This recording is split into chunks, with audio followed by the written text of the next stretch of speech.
Good morning. It feels as if it was just yesterday that I welcomed you to the month of February, but it's already the 26th day of February 2024. Of course, time flies when you're having fun, but I hope that aside having fun, you're checking off things on your to-do list. Goals for the week, goals for the month, and goals for the year. My name is Sweetie Abochi, and that's how I welcome you to the program. This is the AM show on JoyNews, and I do this with Benjamin Akakpo. From now to 10 a.m., you should expect the news in a bit, where we bring you the latest chronicles of everything happening in the country. And then we get into the news review, where we assess the news stories and how it resonates with you and I. Today, to help us do that, NPP parliamentary candidate for Ejumaku Eyan Isiam, Dr. Rashid Kwesi Etuafo, will be our guest for that segment. And then we get into the AM Sports, where Muftar Nabil Abdullahi will present his segment and bring you the latest in the world of sports. And then we'll spend some time discussing, assessing, and analyzing the biggest issues in the country. Today, we are looking at Ghana's economic well-being, which has been a source of worry for many in the country. From worsening inflationary rates resulting in hikes in prices of goods and services, many Ghanaians are feeling the pinch of an economy that needs healing. Today, we engage a very fine brain, an economist many look up to. No wonder he's been made an advisor to Dr. Bawumia's economic team to plan the manifesto for 2024 elections. Pianim is our guest today on The Big Stories. Also on the show, we'll talk about energy. I'm sure you've been witnessing some power cuts lately. What's the reality on the ground? How will Team Bawumia handle Ghana's energy sector if given the nod? So joining us today is Kojo Poku. He's chairman of the NPP Manifesto Committee on Energy. Help us get into all the nitty-gritties of that. We'll also take you to the camp of NDC flag bearer John Dramani Mahama, who's continuing his Building Ghana tour. Nana Yaujima will join us with some exclusives from Damongo. And then we come to you to have your say. We open the phone lines, but you can also join us on social media. Welcome to the AM show. My name is Sweetie Abochi. Let's settle now for the show to start with the news. This is the AM News. Let's begin from the camp of Imani Africa. Now, Vice President of Imani Africa, Bright Simmons, has thrown his support behind the National Democratic Congress in their bid to investigate the contentious Ejapa deal. Mr. Simmons alleges the deal, if allowed to proceed, will be a conduit for corruption. Speaking on Newsfile on Saturday, he said he agreed with those who had criticized the arrangement, stating that the NDC's determination to probe the deal and hold accountable those involved is commendable. The deal has been a subject of intense controversy and debate. As the controversy rages on, the NDC says it will prosecute all persons enmeshed in the deal once power is handed them. Sami Jemfe is the communication officer of the party.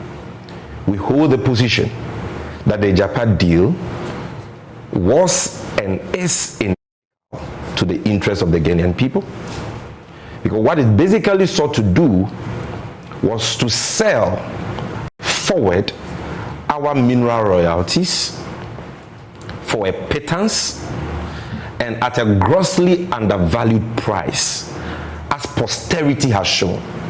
If you do the analysis of what they sought to do, we're virtually giving our gold resources for $200 per ounce, when today posterity has shown that the price is $2,000 and above. So clearly this was a rip-off.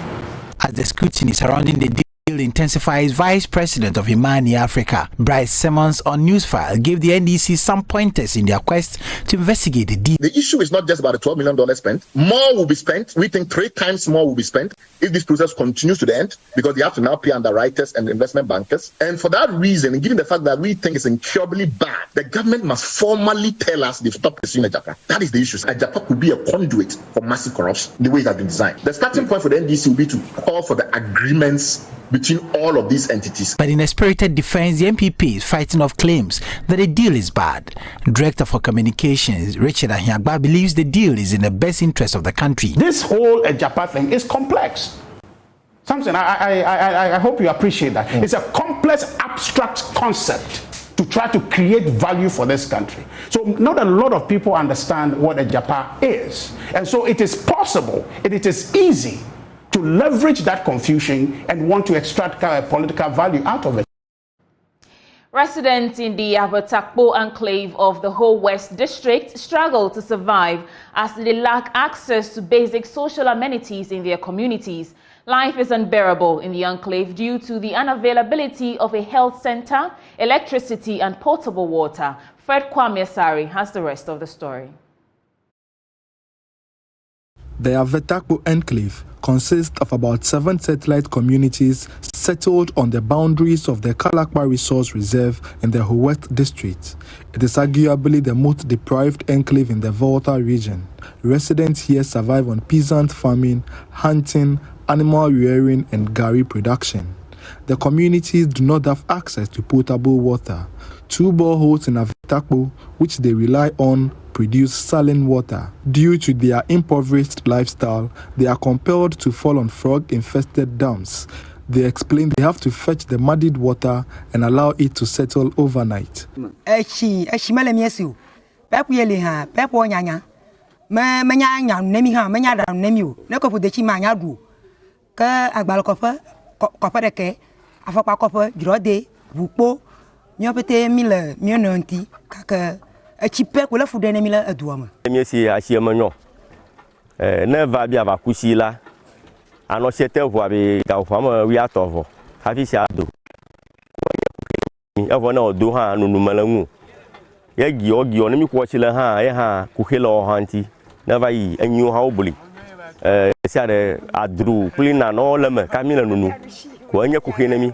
A community health post constructed by the Member of Parliament, Emmanuel Bedra, is not operational as health workers have rejected posting to the satellite community. Residents travel on motorbikes on the deplorable road to access healthcare in Joapon, which is about an hour's journey. A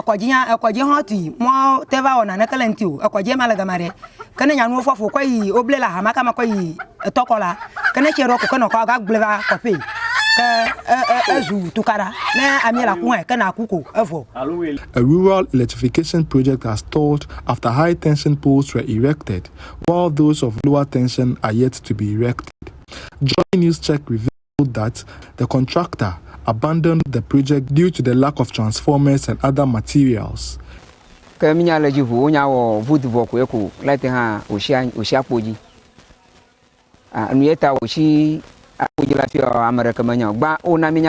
COVID-19 eva webe gieno akwa material chole tuguma over level uta webe light eva shi yapoji aka COVID-19 eva jo MP ole don te faro disi ole don te fare COVID-19 ria feta ko ja ko ubachi ko ngoi do are kama gavawa.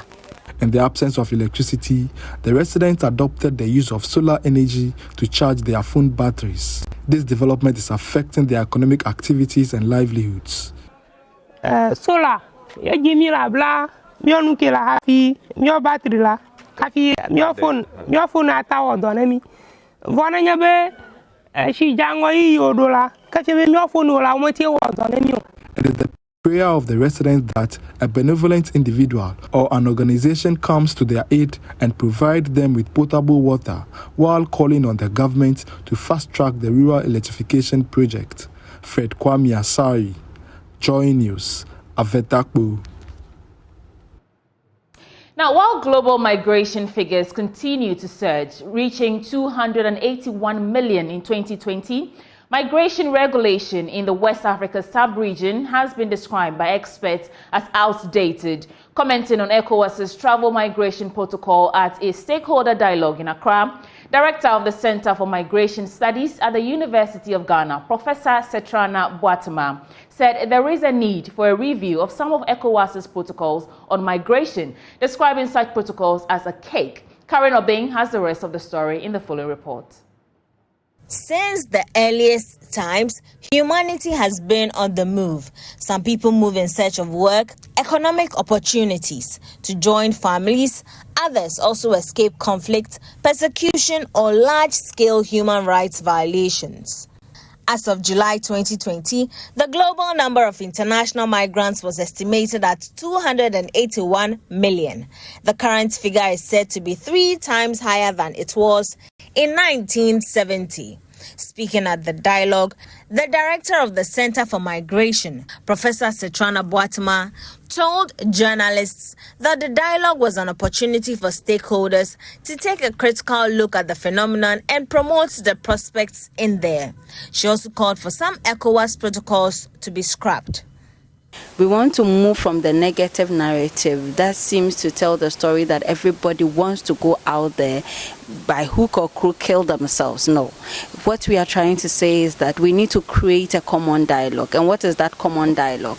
And so in my welcome note, I raise questions. We need to be critical. We need to move beyond the usual of migration discussions that don't talk about the restrictive borders, abusive border controls, don't talk about equal partnerships where we can export our excess or perhaps the skills that we may not need, and then bring in demands of skills that we also need. We talk about transnational skills partnership, equal platform where the migrant benefits, the country of home also, the home country benefits, and the destination also benefits. And even to us as ECOWAS, as we have said, we have always been moving, but what's the difference now? There's so much influence into our ECOWAS protocol, which is impeding on our rights as ECOWAS nationals. We need to ask ourselves, what's the current situation?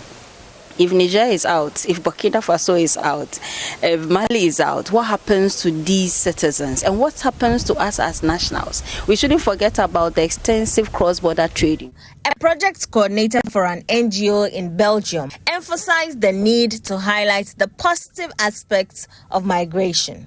What is the real facts about migration? What we each time see is that people doesn't make false and fake news about migration. So the first thing that we have to do, everyone has to learn, is bring the news and bring the messages, but just messages, just news. That's very important.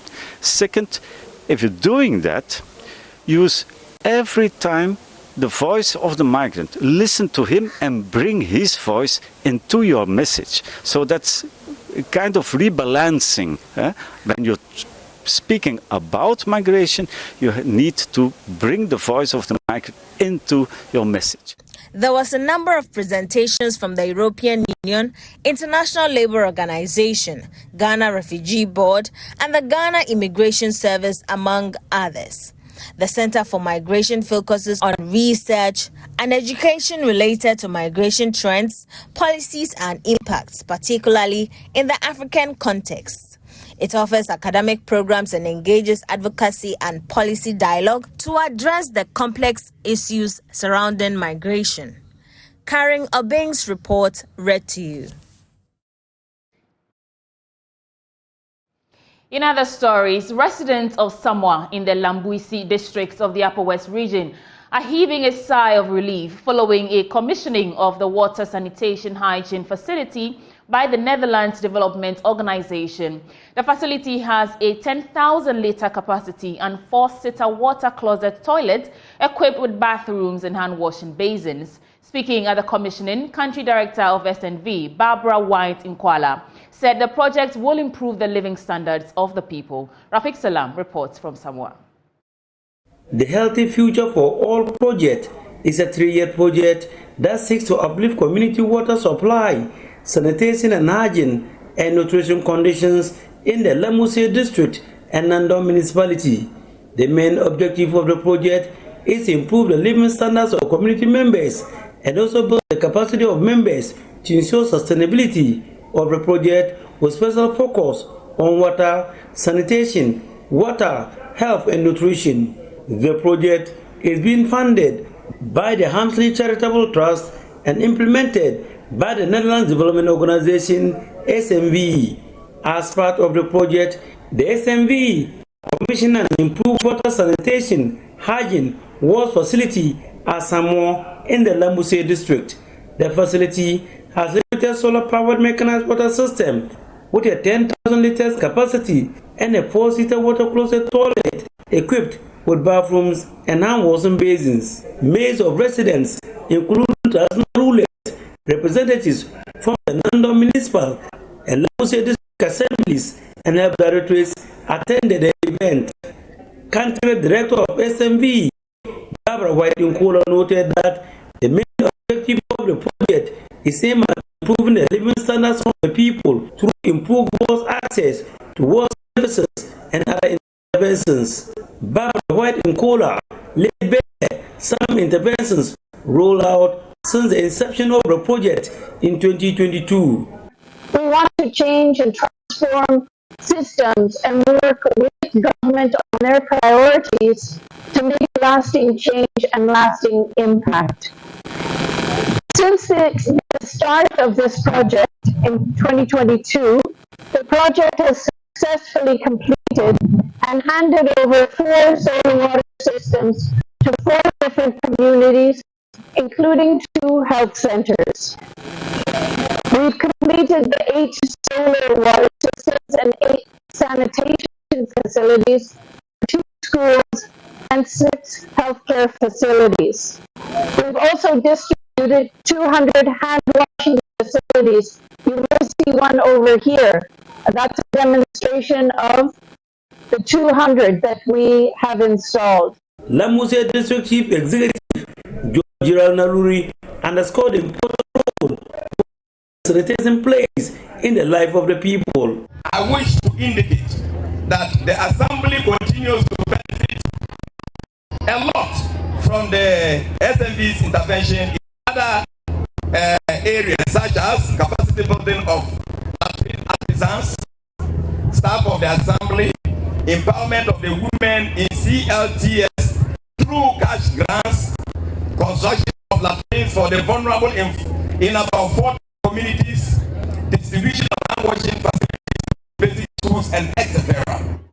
Lamuse District Director of Health Services, Jedu Binu, commended Healthy Future for All and the SMV for the support, calling for more infrastructure and equipment for the Samoa Health Center. Equally grateful to SMV and their partners is the Chief of Lamuse, Kuro Isaka Tanzia, stating that the intervention will significantly impact on their lives. I would like to join Samoa Kuro and all the chiefs and people of Samoa and for the Matatuatia area to thank SMV and whoever that is involved to bring about this water facility to this health center. I know it's the target is health center, but I know the whole of Samoa, including me, will drink this water. It is so important to us. We are very, very grateful to SMV and everybody who is involved. Reporting for JoyNews, Rafik Salam, Samoa.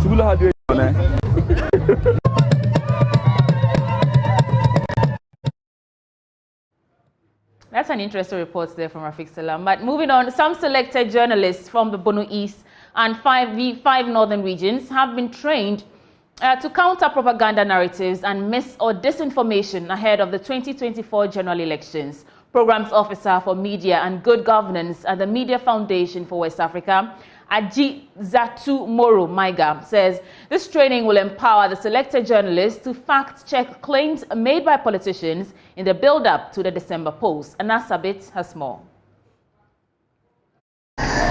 Elections are a very sensitive period, and the impact of mis- and disinformation can disrupt the process and, in the worst-case scenario, lead to electoral violence. And as Ghana adjusts towards the 2024 general elections, the Foundation for West Africa, with support from the Foreign, Commonwealth and Development Office, is spearheading a training workshop for some selected journalists on fact-checking and countering disinformation.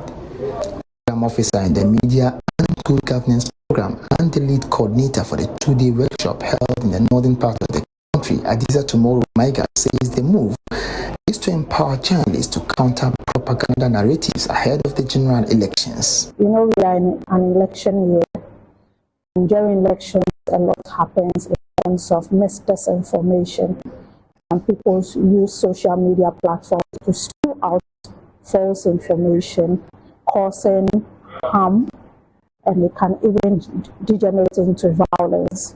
So at the Media Foundation for West Africa, Accra with funding from FCDO. We have rolled out these capacity building workshops in 7 out of the 16 regions of Ghana of journalists to equip them with skills to counter misinformation during this election period. To the 25 selected media practitioners across the Borno East and the 5 northern regions, what does this training session mean to them, and how do they intend to use the knowledge gained to educate the masses about the dangers of mis and disinformation? As someone working in the 450, we have a responsibility to ensure that what we feed our consumers is actually the right information. And so this exercise has given me the skills and has built my competence to be able to fact-check information before I put it out to my followers. I'm just going to make use of the fact-checking tools because well, we know in election years, people sometimes out of excitement, sometimes emotions run high, and then they say certain things that are not facts. So I think with this election, the electorate is actually willing to hear the truth. So with this fact-checking, I believe that when information comes out and I pass it through fact-checking and it's true, it actually makes the electorate well informed.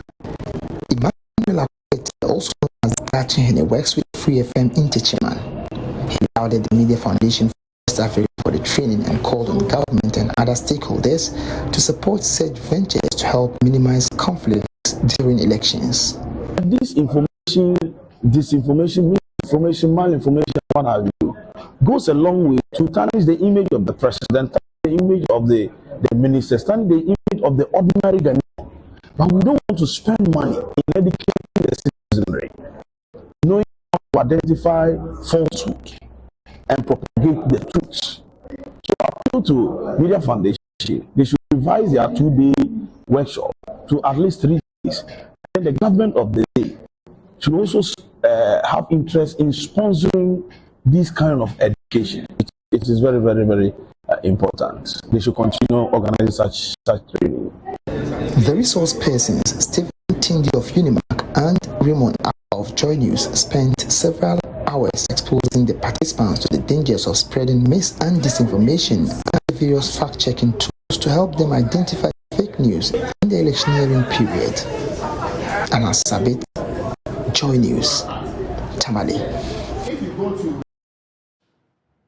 Right, so that's how we end the AM News for this morning on the AM show right here on Joy News. Up next is the news review.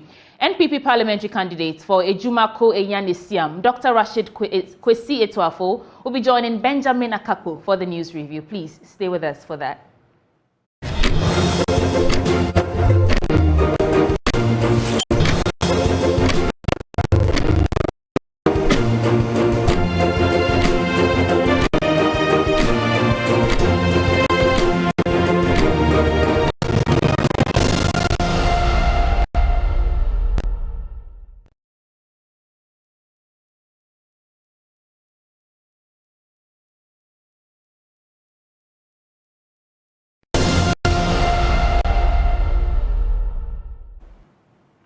Thank you for staying. Welcome on the news review belt of the show. Sweetie Abochi, kick-starting matters, and here I am with the news review.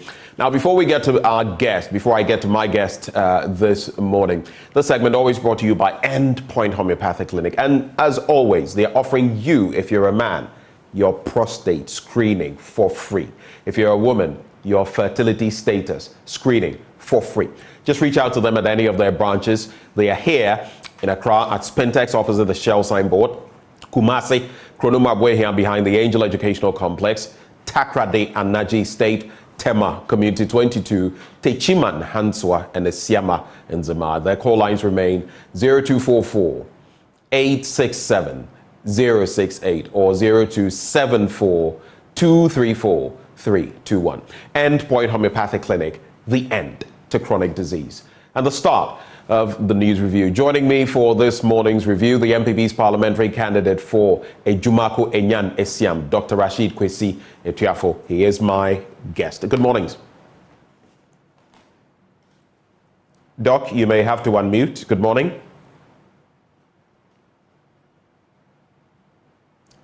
Okay, you would have to unmute, Doc. We'll try to get the connection working with Dr. Rashid Etuafo, and we'll take the conversation from there with him. But even as we proceed, I'd like to find out from you, what has been your most topical discussion through this weekend for you? What was the most topical discussion from Friday all the way to yesterday? Yesterday I was here talking about unemployment with the powers that be, and sometimes you ask yourself whether, Manifest has a song, Debi Debi Ebeye, Debi Debi Ebeye, and so Debi Debi Beba Dabe, that kind of thing. And especially with young people, the stark reality of unemployment. The latest figures from the Ghana Statistical Service evince that over a certain year-long period, if you looked at, I believe it starts from one quarter, I believe first quarter in 2022 to the third quarter in 2023, and you're looking at those who moved between employment and all of that, it makes for interesting reading. Now, you look at supposedly the 1 in 5 tertiary graduates who were within that range, who had unemployment spells. But generally, when you look at it, people with tertiary degrees, whether HND, diploma, degree, masters, and all of that, who don't have anything to do. It's stark. It's startling. The nurses and the teachers are in there, and other countries are taking them. God help Ghana. But you know what they say? God helps those who help themselves. It's not necessarily in the Bible like that, no, but you read different portions where indeed you help yourself and God does the rest. He would have done his bit anyway. Yes, in your food you apano and a piano. Yes, so I am food you apano, so you're day. Anyway, let's get into the papers now. I'll get my guest in shortly. I'll start with the Daily Graphic newspaper.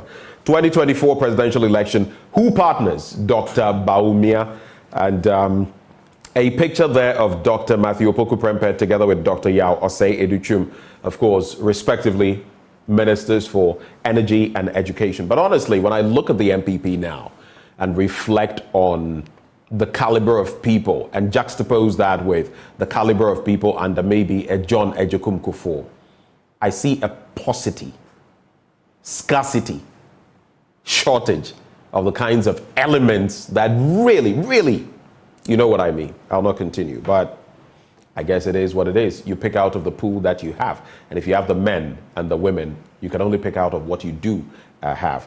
But the other stories in there, pull out on ICGC 40th anniversary celebration.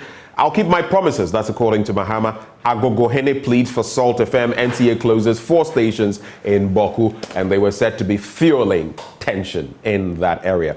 On the back page, Hearts silence RTU in Accra, and Enchi gives Oli late win against Bofuakwa. All those stories in there. Rashid, can you hear me now? Yeah, I can hear you clearly. I hope you can hear me too. I can hear you now. Initially, I couldn't hear you.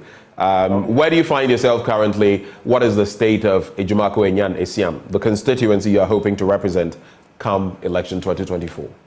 Okay. So very briefly on that so we can get into the papers. Am I clear? Yes, you are. Okay. Good morning to you and good morning to you. I mean, Ejumako is doing fine.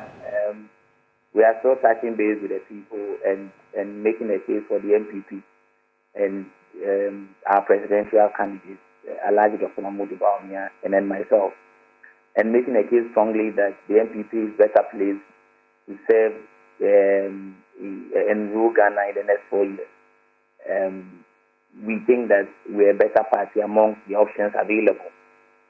We are not promising a block of Ejumako heaven, but we are assuring them that between the 2 or 3 options that are available, the MPP is the best option to transform the constituency and the country. And so yes, we are hoping and trusting that our good people will listen to us, vote massively for Alhaji Dr. Mahmoud Bawumia, and then vote for myself as Member of Parliament. So it's not going to be fine. All right, thank you for your brevity there. Let me quickly get into the stories. And 2024 presidential election. Who partners Dr. Bawumia? Now, when the time comes for the Vice President and flag bearer of the New Patriotic Party, Dr. Mahmoud Bawumia, to announce his running mate for this year's elections, he is likely to settle on one from a narrow pool of members of Parliament and government appointees. The Daily Graphic has gathered from inside sources. Now, the MP for Menchia South and Minister of Energy, Dr. Matthew Opoku-Prempeh, and the MP for Bosomtwe and Minister of Education, Dr. Osei-Kyei-Mensah-Bonsu, are the front-runners for the slot, even though names are receiving the backing of specific blocks within the party. Now, a female running mate, the Chief of Staff, Akosua Fremah-Osei-Opare, to bring gender balance to the ticket, and the former Majority Leader in Parliament, Osei-Kyei-Mensah-Bonsu, have also been touted as the desired candidates to fill the position. The pool of possible candidates also includes the Chief Executive of SDC, Nana Komia, and the Minister of Chieftaincy and Religious Affairs, Stephen Asamoah Boateng. Now, the major decision to be made by the Vice President and the party's flag bearer for the 2024 general election, Dr. Mahmoud Bawumia, in consultation with the National Executive Committee of the party, is expected in May this year. So some pundits will say it's the Education Minister. Some will say he's not cut out of that cloth. Others will say it's the Energy Minister. Some will say he simply lacks what it takes to be on that level. But what will the party decide? We've heard from some stalwarts. I remember, I think, a women's organizer saying that the person will be a member of Parliament from the Ashanti region and all of that. So all those dynamics are in there. What can we do? We can only wish the MPP the very best as they embark on that exercise. Let me add these stories and then get your quick reactions to them. I want us to make the most of time as quickly as possible. So, Agogohene pleads for Salt FM. NCA closes 4 stations in Boku. Now, the Agogo Traditional Council has appealed to the Minister of Communications and Digitalization, Ursula Osuekofo, to intervene in the reopening of Salt FM, a private radio station that serves the communities in that traditional area. Now, a petition signed by the Omanhene of Agogo, Nana Ekwoko Sapong, and addressed to the minister said the station had over the years been the primary source of information for the residents of the over 65 towns and villages in the traditional area. Quoting him, he therefore says, "I therefore humbly request that you intervene and direct the National Communications Authority to reopen Salt FM and allow it the opportunity to rectify every paperwork for ratification." But then, in another incident in Boku, 4 stations closed down. The NCA has shut down 4 radio stations in Boku, in the Boku municipality in the Upper East region. They are Boku FM, Source FM, Zara FM, and Guma FM. The Daily Graphic gathered that the exercise was carried out last Saturday amid heavy military protection following a recommendation by the Upper East Regional Security Council. That's the RegSec. And like I mentioned earlier, on the back of claims that they were spewing things, programs, information that was inhibiting the peace in Boku. And then I'll wrap with these stories. So too in politics, Dr. Okoboy donates ambulance to Teshi Community Polyclinic. He was the Member of Parliament for Lejikuku from 2017 to 2020, and he said the Friends wanted to present him with a gift worth $40,000. But he pleaded with them to use the money to buy an ambulance that would help save the lives of the people. So instead of getting that personal gift, he wanted to give back to his community via this ambulance. Then, so that's on the end of the MPP. On the end of the NDC, I'll keep my promises, Mahama says so. So former President John Dramani Mahama has assured the public of his commitment to keep all the promises he has made to Ghanaians on the campaign trail when given the mandate to be president in the 2024 general election. Mr. Mahama, who is the flag bearer of the NDC for the 2024 polls, mentioned some of the promises as the reduction in the size of government, the abolishment of ex gratia, and the scrapping of the e-levy. And he says he means business on those promises. I've thrown quite a number of stories at you, so just to rehash, Rashid, who partners Bawumia? Then I also brought you the Agogohene on Salt FM. reopen it because it serves 65 communities in there. And of course, there's a Boku angle, 4 stations shut down. And then I brought you Dr. Okoboy using $40,000 that could have got into his pocket for community service, getting an ambulance, and Mahama saying he will keep his promises. Quick thoughts? Quick one. I would start with who partners our presidential candidates. Right. I think that is the prerogative of the presidential candidates. Largely in consultation with National Council and National Executive Committee. However, looking at where we are as a party and my personal take, right, I think that there is none who is in a better position than the energy minister. My reason is largely to the point that at the point when we took power in 2017, that's in January, I think in April or May, the president had announced that he is going to start free SHS in September, which was a major campaign promise. Dr. Matthew Poku-Prempeh, as then education minister, saw us through the storm. I mean, it was tough. We just didn't get it right from the beginning. But within that 4 years where he was at the education ministry, you could see stability. You could see gradual progress towards the point where we were going to correct the ills and mistakes of the free SHS. And such an achiever, hardworking, loved by the people of Ashanti region, because this election is not going to come easily. We need the people of Ashanti to know that one of their own is leading the party. Must it always be ethnic? Must we always flash the ethnic card in the faces of Ghanaians? That's one of the things that people have said is the most dangerous, inflammatory thing that could be brought up. Why do we always have to play the ethnic card? It is not ethnic. It isn't? I mean, we can have a conversation about any country in the world. Every political party across the world would always want to first and foremost appease its core base.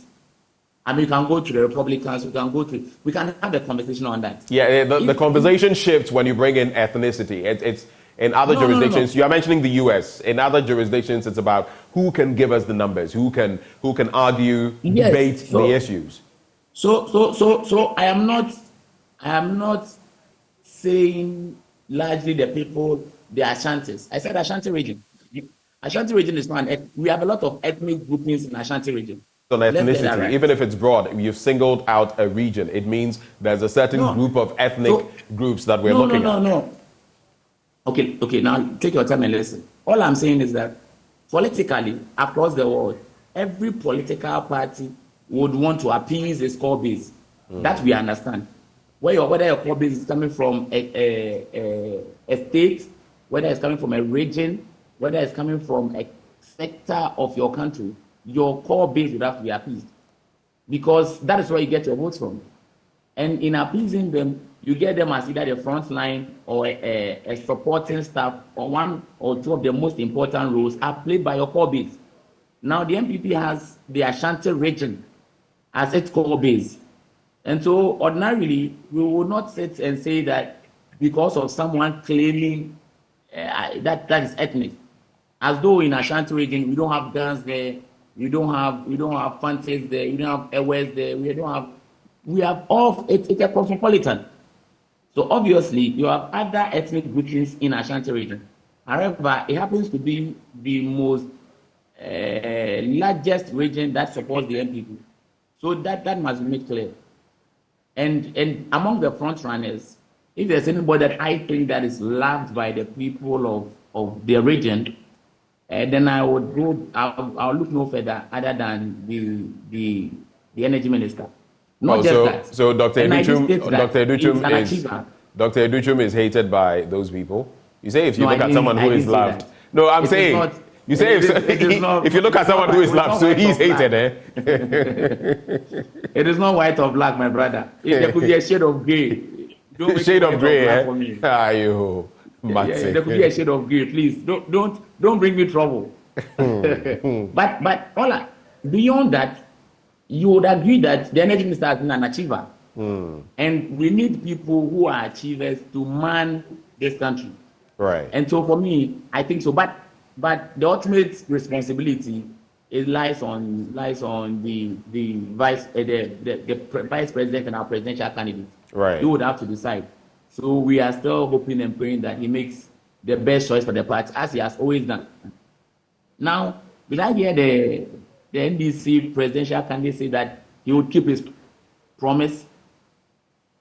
Yes, you did. We have heard this over and over again. I could give a litany of promises that he never kept.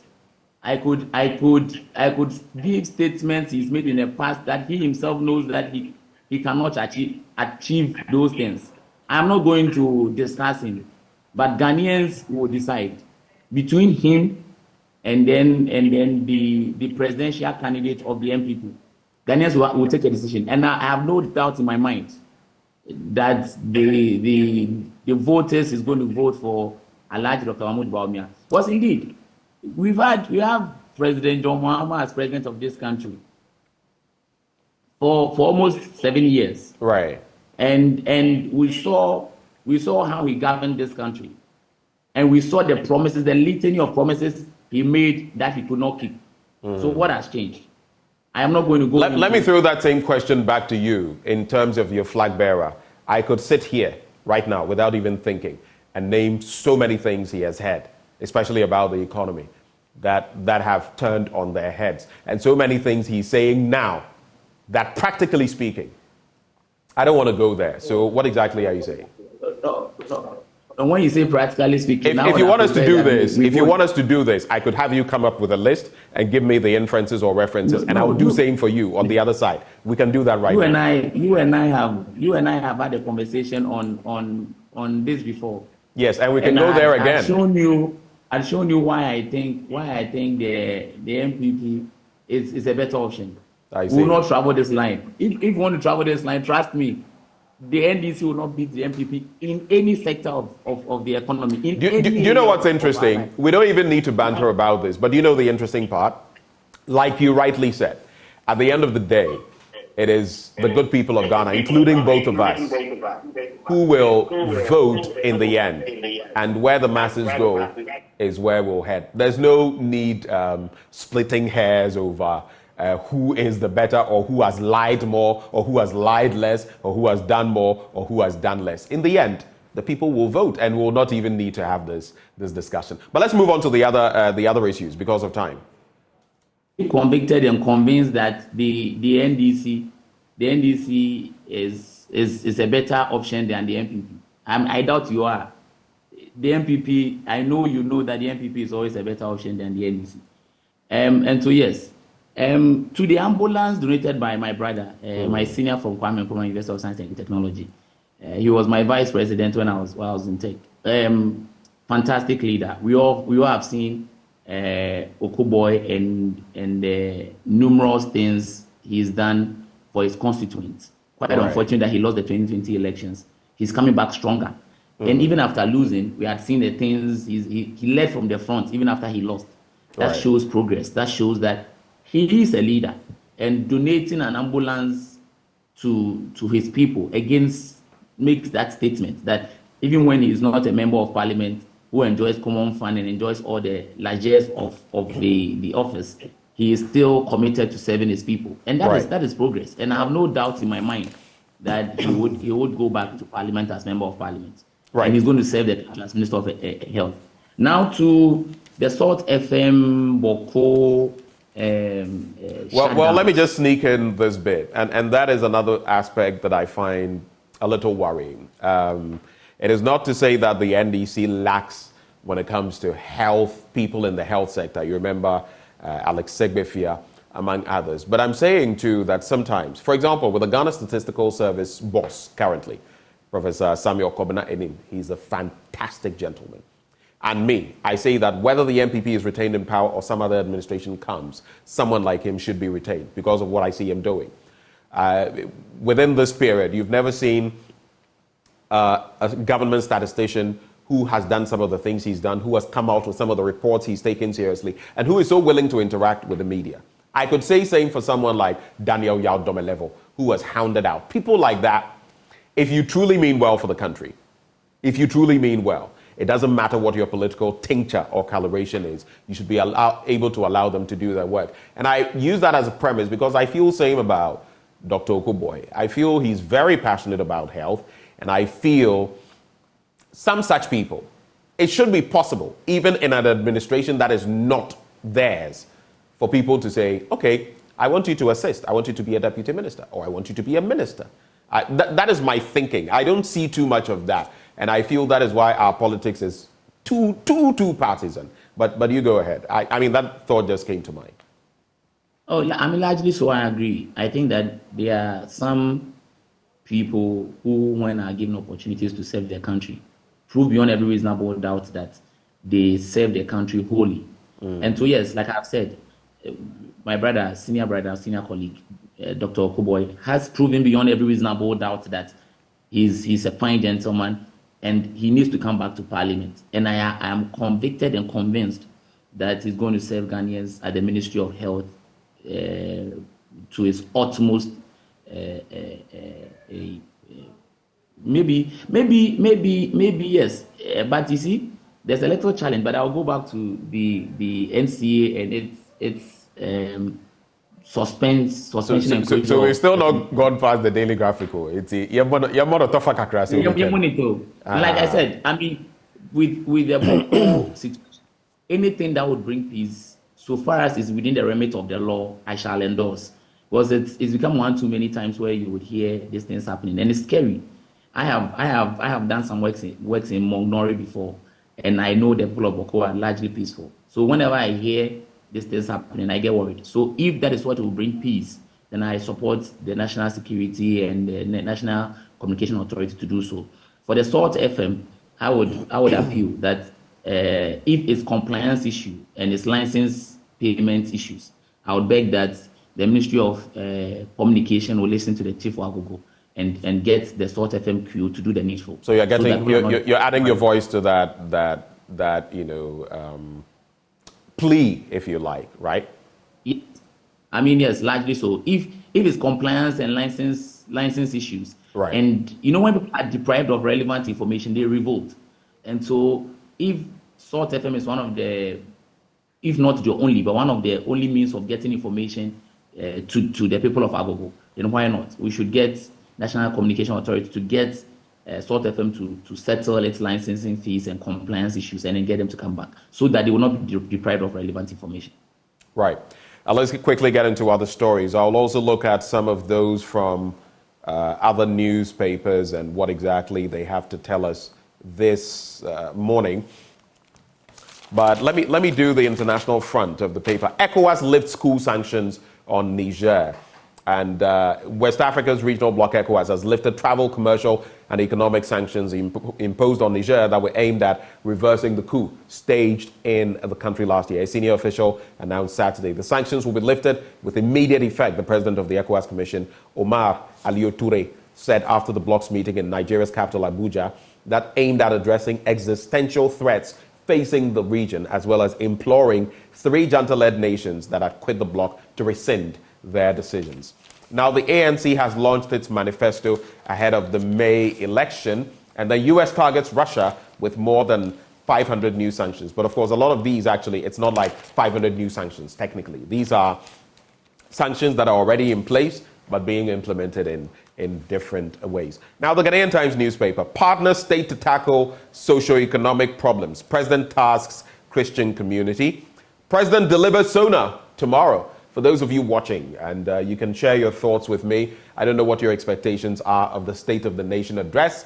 And oftentimes, I believe those who present the State of the Nation address, since Kufuor through to all the presidents, I think they don different glasses. I saw this skit last week where someone said that it appears there's a spiritual Ghana and a physical Ghana, because sometimes the Ghana that our leaders talk about and tout outside, you begin to wonder, is that the same Ghana we are in?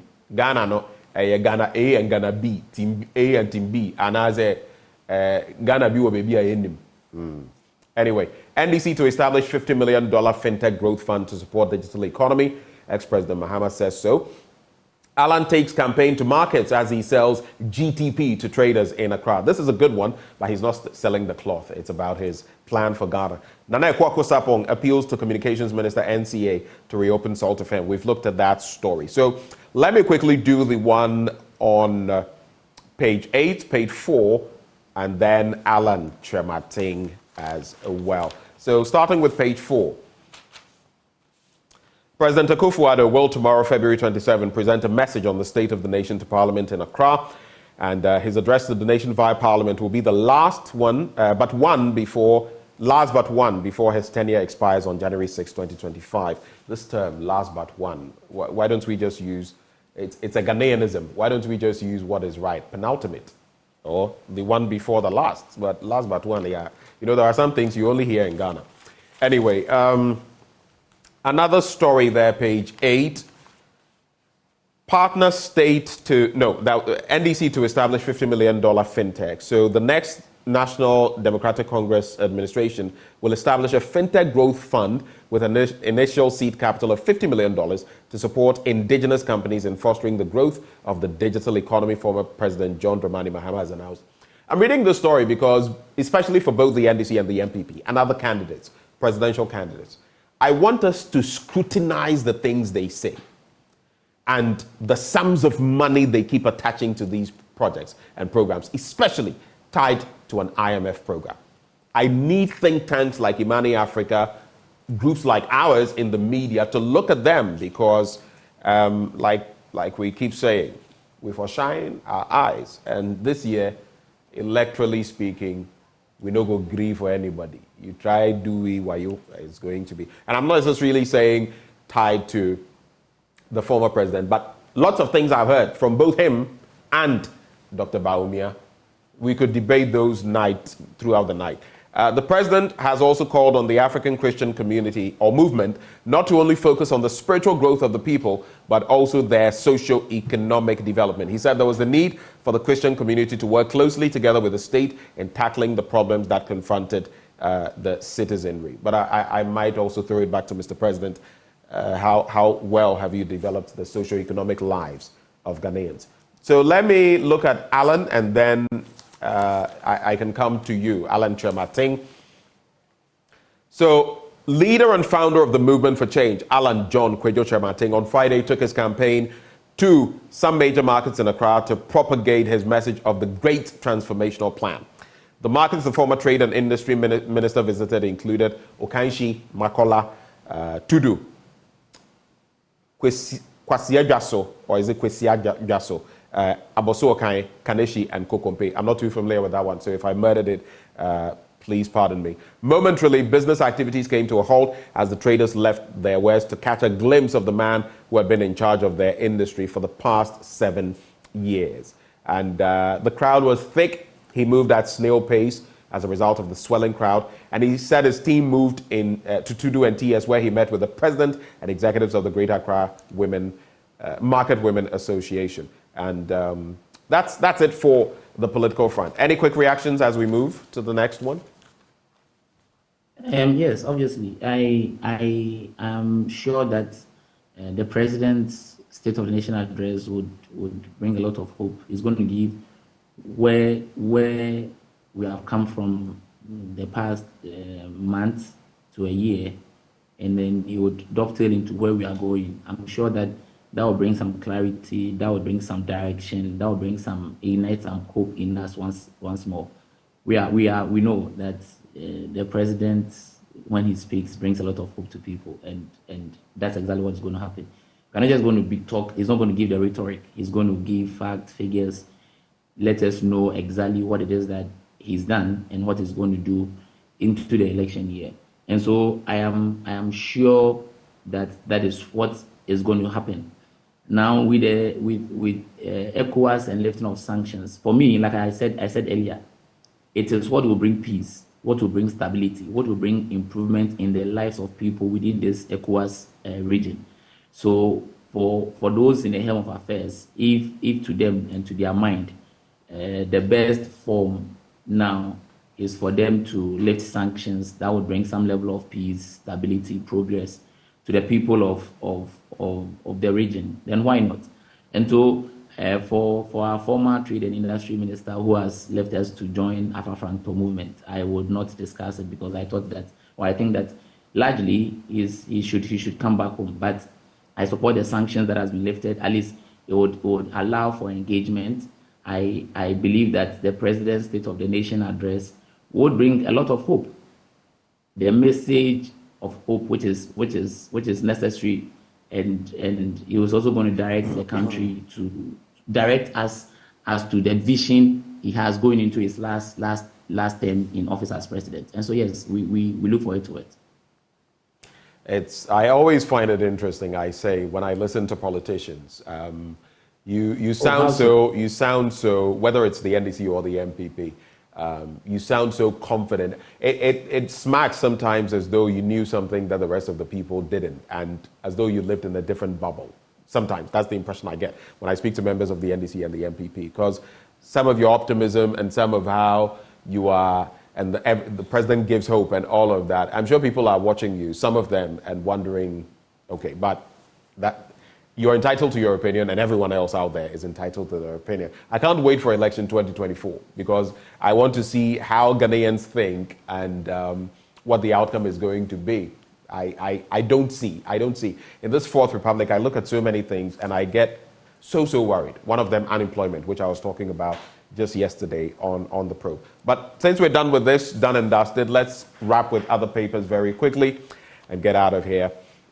The Daily Guide, Oforiatta appointed senior presidential advisor, Nanebo, Nanaba. People said it was said that, oh no, and this and that. Well, that's it. Samia Uku declares war on illegal lotto. Akufo-Addo names caretaker ministers, suspend sanctions against Guinea, Mali, Niger, Burkina Faso, that's according to Tinubu. And 24-hour economy remains best strategy, that's according to former President Mahama. On the back page, GFA committed to Colts football development. That's according to Kurt Okraku. As for Colts football, I don't even want to go there. And as for football itself in Ghana right now, before my energies burst out on air. So on page 3. In a significant move following a major reshuffle on February 14, President Akufo-Addo has assigned additional responsibilities to some ministers to fill vacancies in various ministries, while the substantive ministers await their vetting and approval by Parliament. The latest changes include the assignment of the Railway Minister John Peter Amewu to oversee the Sanitation and Water Resources Ministry until Lydia Sairam Al-Hassan is confirmed after the vetting process. Interior Minister Henry Kwate will oversee the Greater Accra region until Ni Kwate Titus Glover is sworn in as the Greater Accra Regional Minister. So there are others as well. But President Akufo-Addo has appointed former Finance Minister Ken Ofori-Atta as Senior Presidential Advisor and Special Envoy for International Finance and Private Sector Investment. Chief of Staff Akosua Fremosei-Opare, in a letter dated February 15, 2024, asked Mr. Ofori-Atta to accept the President's best wishes. Soja go, Soja come. Your quick reflections. But how is that soldier go, soldier come? Those who understand will understand, and if you don't understand, I'll leave it to you. If you know, you know. That's what you are saying. But yeah, like on a more serious note, I think that being a presidential advisor remains so. The president is at liberty to. You are not a policy initiator. You don't implement policies. You are largely going to advise the president if you are invited to do so. Even the president needs your advice on investments, international transactions, and all that, as his portfolio has been so ascribed. So it's not as though he's still coming to run the Ministry of Finance as people purport. Clearly, I don't think anyone has purported. I don't think anyone has purported that. But if you understand the consequence of his role and what people feel will be his influence, I think that's what people have spoken of. In terms of even whatever contractual agreements will engage with, in terms of debts, loans, and all of that. I've not seen anyone say that. I've seen members of parliament. I could mention names. I've seen members of parliament tweet at it. I've seen some Okujetu Aplako. I've seen Sam George. They've mentioned it on Twitter. So when I say this, I say this with. But all I'm saying is that it is when you are invited to come and share an opinion. That's why you share an opinion as an advisor. We've had advisors in this country who have not been allowed to give one single advice in this country, or whose advice have not been taken. and who have come out to lament. I don't want to go back. Right. And so it's not as though when you are appointed an advisor, every single thing you'd say, you would do, you would ask to be done, will be done. It is largely the president's prerogative and the ministry to which you think some things must or should not be done, that would have to implement or otherwise. And so, yes, he's been given that role as an advisor. Based on his experience, his exposure, you cannot, like you stated, there are people in this country that once they leave office, it is best or better that their experience and exposure, the lessons they learned whilst in office, will still be tapped into. And so it is not far-fetched that based on his level of experience, his exposure, he led the IMF transactions and engagements. And so largely so, you'd want him to be around to advise and guide. But as to implementing government policies, initiating policies, and seeing it through the course, in terms of monetary policy and otherwise, it's purely going to be the Ministry of Finance and its deputies. And so I do not see where the problem is. Is the problem just the appointment, or what actually is the problem? Is it because he's been given the advisory role? Is it because he left the finance ministry to be given an advisory role? What is the problem? So for me, it is a matter of somebody who has an enormous experience, enormous exposure in investments and all that we cannot discount, who has been relieved of his position as a Ministry of Finance. Right. And just because of time, we have to move on to the other issues as well, if you may. But I'm sure, I mean, like I said, opinions are like noses, and I'm sure your constituents are also watching. And if they agree with you, come that time of the year, they'll vote for you. And if they don't, maybe they might not. But I will not sit here and look into any crystal ball and forecast. So let's take it that way. Is there anything else you'd like to react to on that before I move quickly? No. The court football, like you said earlier, it's an important part. It's an important part of our football, and I think it's the basis to which our Black Stars are not doing well. Right. I mean, growing up, I used to follow a lot of coast football. I grew up in Nansoman. I used to follow a lot of coast football. I would come to Indafa Park at Hollywood, come and watch coast football. In secondary school, where I schooled, in Namibia Secondary School, Amas, the Milo competition was great. It was something that you could see a lot of talent, and he brewed a lot of talent, Dominic Adias and all that. Right. So I think that with the drop in coast football, it would naturally reflect in our Black Stars and our senior national team. So I think that if the GF president has seen it, then he should invest in it and get it right. All right. Final story, the Daily Searchlight. Please, no more than 20 seconds on this. We have to go. Ghana, African country with highest debt to IMF. That's a question. So Ghana has maintained its spot as Africa's most indebted country to the IMF. Ghana's debt to the IMF increased by 35.55% over the time period under consideration, per data from the IMF's quarterly finances for July ending 2023. This accounts for 9.55% of the 17.68 billion special drawing rights in total loans still owed by the fund to African countries, according to www.africannews.com. You can check out details from there moving forward. 10 seconds, I'll cut it down. 10 seconds. Any final words? Let's go. We have to go. I just did a normal Google search and I looked at the IMF data. And what I've seen Egypt, I've seen Angola, I've seen South Africa, I've seen Cote d'Ivoire, Kenya, Nigeria, Ghana. So I have go onto the IMF website yourself and look it up. You would see countries who are ahead of. That's not to justify what our engagement with IMF is, but to spew an untruth is quite worrying. When you go onto the internet, now information and data is available to all. Ghana is nowhere on top, unless Egypt, Angola, South Africa, Cote d'Ivoire are not African countries. And so I do not know where the Daily Searchlight got this information from, but I would entreat that you go onto the IMF website and you see about 6 or 7 countries sitting on top of Ghana. And so yes, that's not true. And so we should not accept such data and make Ghana look as though it's the worst country in Africa. It is not. I think this issue can be discussed further moving forward, because there's something I'm looking at, but I don't think we have the time. So we can do that maybe off air. But thank you very much. The MPP's parliamentary candidate for Ejumako Enyanesiam, Dr. Rashid Kwesi Etuafo, has been my guest. I wish you the very best of the day. Before we go, if you're celebrating your birthday today, we celebrate you as well. And Endpoint Homeopathic Clinic has helped us to bring you this segment one more time. They're offering you prostate screening for free if you're a man, and fertility screening for free if you're a woman. Just reach out to them at any of their branches. Accra, Spintex opposite the Shell signboard, Kumasi, Kronumabwehan behind the Angel Educational Complex, Takrady Anaji State, Tamakumiti 22, Techiman Hanswa, and Esiaman Zema. Call them on 0244 867 068 or 0274 234 321. Endpoint Homeopathic Clinic, the end to chronic disease.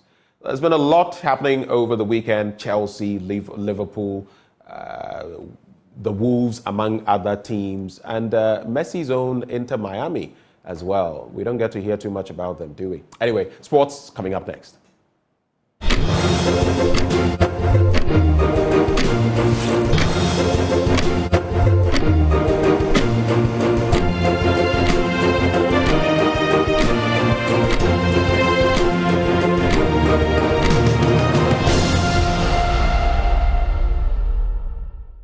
Well, thank you for joining us today. It's another great conversation we have lined up for you. The man I'm about to speak to is an economist. He's a member of the MPP, and in Ghana, he's respected widely. He's chaired many boards from UBA 2004 to 2014, a good 10 years, to many other boards, Airtel Communications, the Ghana International School, among others. He's a man whose words are weighty in the political space. And today we've caught up with him here, right here in his home. He is none other than Mr. Kwame Pianim. Thank you so much for joining the conversation. Pleasure. Thank you for joining us. Well, so here we are, and I think it's only fitting to ask you from your stock. You are one of those people who have seen so much in the history of Ghana. When you look at Ghana today, what do you see? Ghana today is a bit worrying. When you think about the youth, what is my generation bequeathing to the youth? How are we going to get out of the economic crisis we are in so that we can generate jobs for the youth? So that we are not training nurses, doctors, engineers, teachers for them to go and grow the economies of Canada, US, European Union, and some of the Asian countries. These are my worries. You know, how do we get Ghanaians to save and invest in this country so that we can exploit our tremendous natural resources for the benefit of the average Ghanaian? That's my concern. And you speak about the youth. I go around town and it gets depressing sometimes when you interact with people. Some of them have made the effort, gone to school, secured a first class degree with honors, second class upper. They can't lay their hands on anything. They can't even eke out a living. So some of them, and that feeds into underemployment, because then they are not using the skills they have acquired. They have to resort to doing other things. You go around certain places like Abelinke, and you would see a lot of people queuing at a certain place because they want to go out of the country. Recently, we were looking at the statistics for unemployment, and it makes for staggering reflection, especially when you look at, for example, the Vice President saying we've created over 2 million jobs, and the deficit that we are seeing now, per the latest Ghana Statistical Service report, something doesn't add up. Is there any future for Ghana's youth? I think so. Look, what is wrong with Ghana? Policies that are not right, and then also, of course, together in Africa, the leadership deficit. But when you take the natural resources we've been blessed with, and in 2024, the human skills we have is unimaginable. We have close to maybe 350, 400,000 Ghanaian professionals, technocrats, engineers in the diaspora. These are all people when the economy starts moving in the right direction and they come home, they will add value to the economy. So yes, there is hope. What we need is to put our heads together and move in a transformational path. There's hope. How do you feel we can manage that? I mean, you look at, and you've been around, even in 1996, you wanted to be, was it 2006 or 1996? I believe it was 1996. Yeah. You wanted to be president. You contested John Ejikun Kufuor. So it means you've been at that level. You know exactly what has happened. Since that time, we've seen Rawlings, we've seen Kufuor, we've seen Atta Mills, we've seen Mahama, we've seen Kufuor now. Have we made any real progress in that regard? Yeah, you make progress positively. I think that even when you make mistakes, the best way of learning is to make a mistake. Falling down is normal, but when you fall and you are able to get up and move, you know how not to fall again. No, I have hope. I think that we made progress. Look, in Ghana, a lot of people sacrificed to get the freedoms some of you young people don't know about. The freedom of the press, the media, Rekun Brobe and his gangs, they were being chased about all the time to give us the free press that we have. So when I see the radio and television being abused, being used for witchcraft and things like that, being used to sell bad things, instead of being used to educate people to move in the right direction, it worries me. I think we've made a lot of progress. We have democracy. We just have to teach our people to use their vote correctly. And thank God, you know, in Ghana, we haven't had too many. We've been able to change governments without spilling too much blood. We can do better, but I think that we are progressing.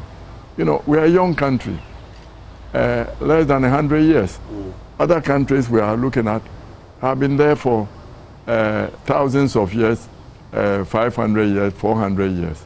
But they say you don't reinvent the wheel, and additionally, the best way to learn is from the mistakes of others. They say, you learn from your mistakes, but you learn better from the mistakes of others. So you've seen someone go through the process and everything they've done. You've seen Singapore, Lee Kuan Yew. You've seen the United States for centuries. You don't necessarily need to go all over that. No. You've seen the example. No. Learn but you see, and move.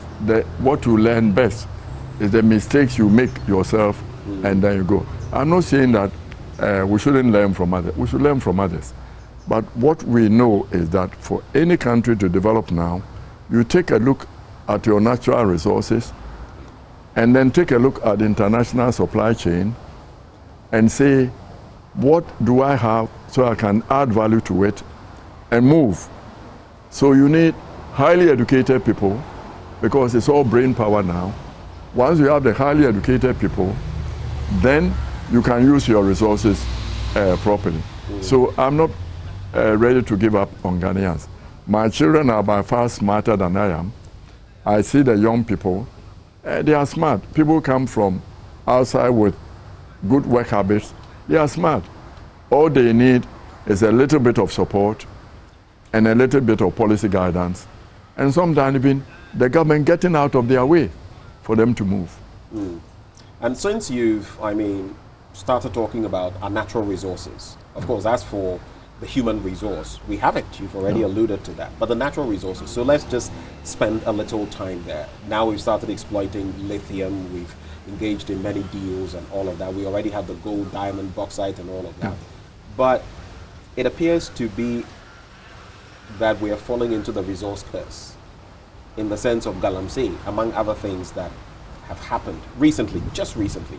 I was reading about heads of the Forestry Commission in, I think, districts also, complaining, lamenting bitterly that even when you catch people engaging in Galamsey, as head of the Forestry Commission in an area, you apprehend them or you go through certain processes. Then a politician somewhere gives you a call, a chief somewhere gives you a call, and there are threats and it's impeding, they are basically frustrated.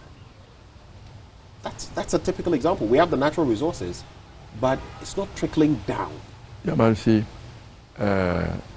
people always push the blame on others. If you are given a job and you can't do, resign and go and sit home. Don't complain. How do you do the job when the politician from the very topmost say no. entity? I've been a civil servant before. A politician calls you to do something. No, sir, it cannot be done. You want us to do this, we can try this way, but this way is against the law. You see, if we don't have discipline in this country, and we don't have the police, law enforcing agencies being ready to do their job, and the judges being ready to give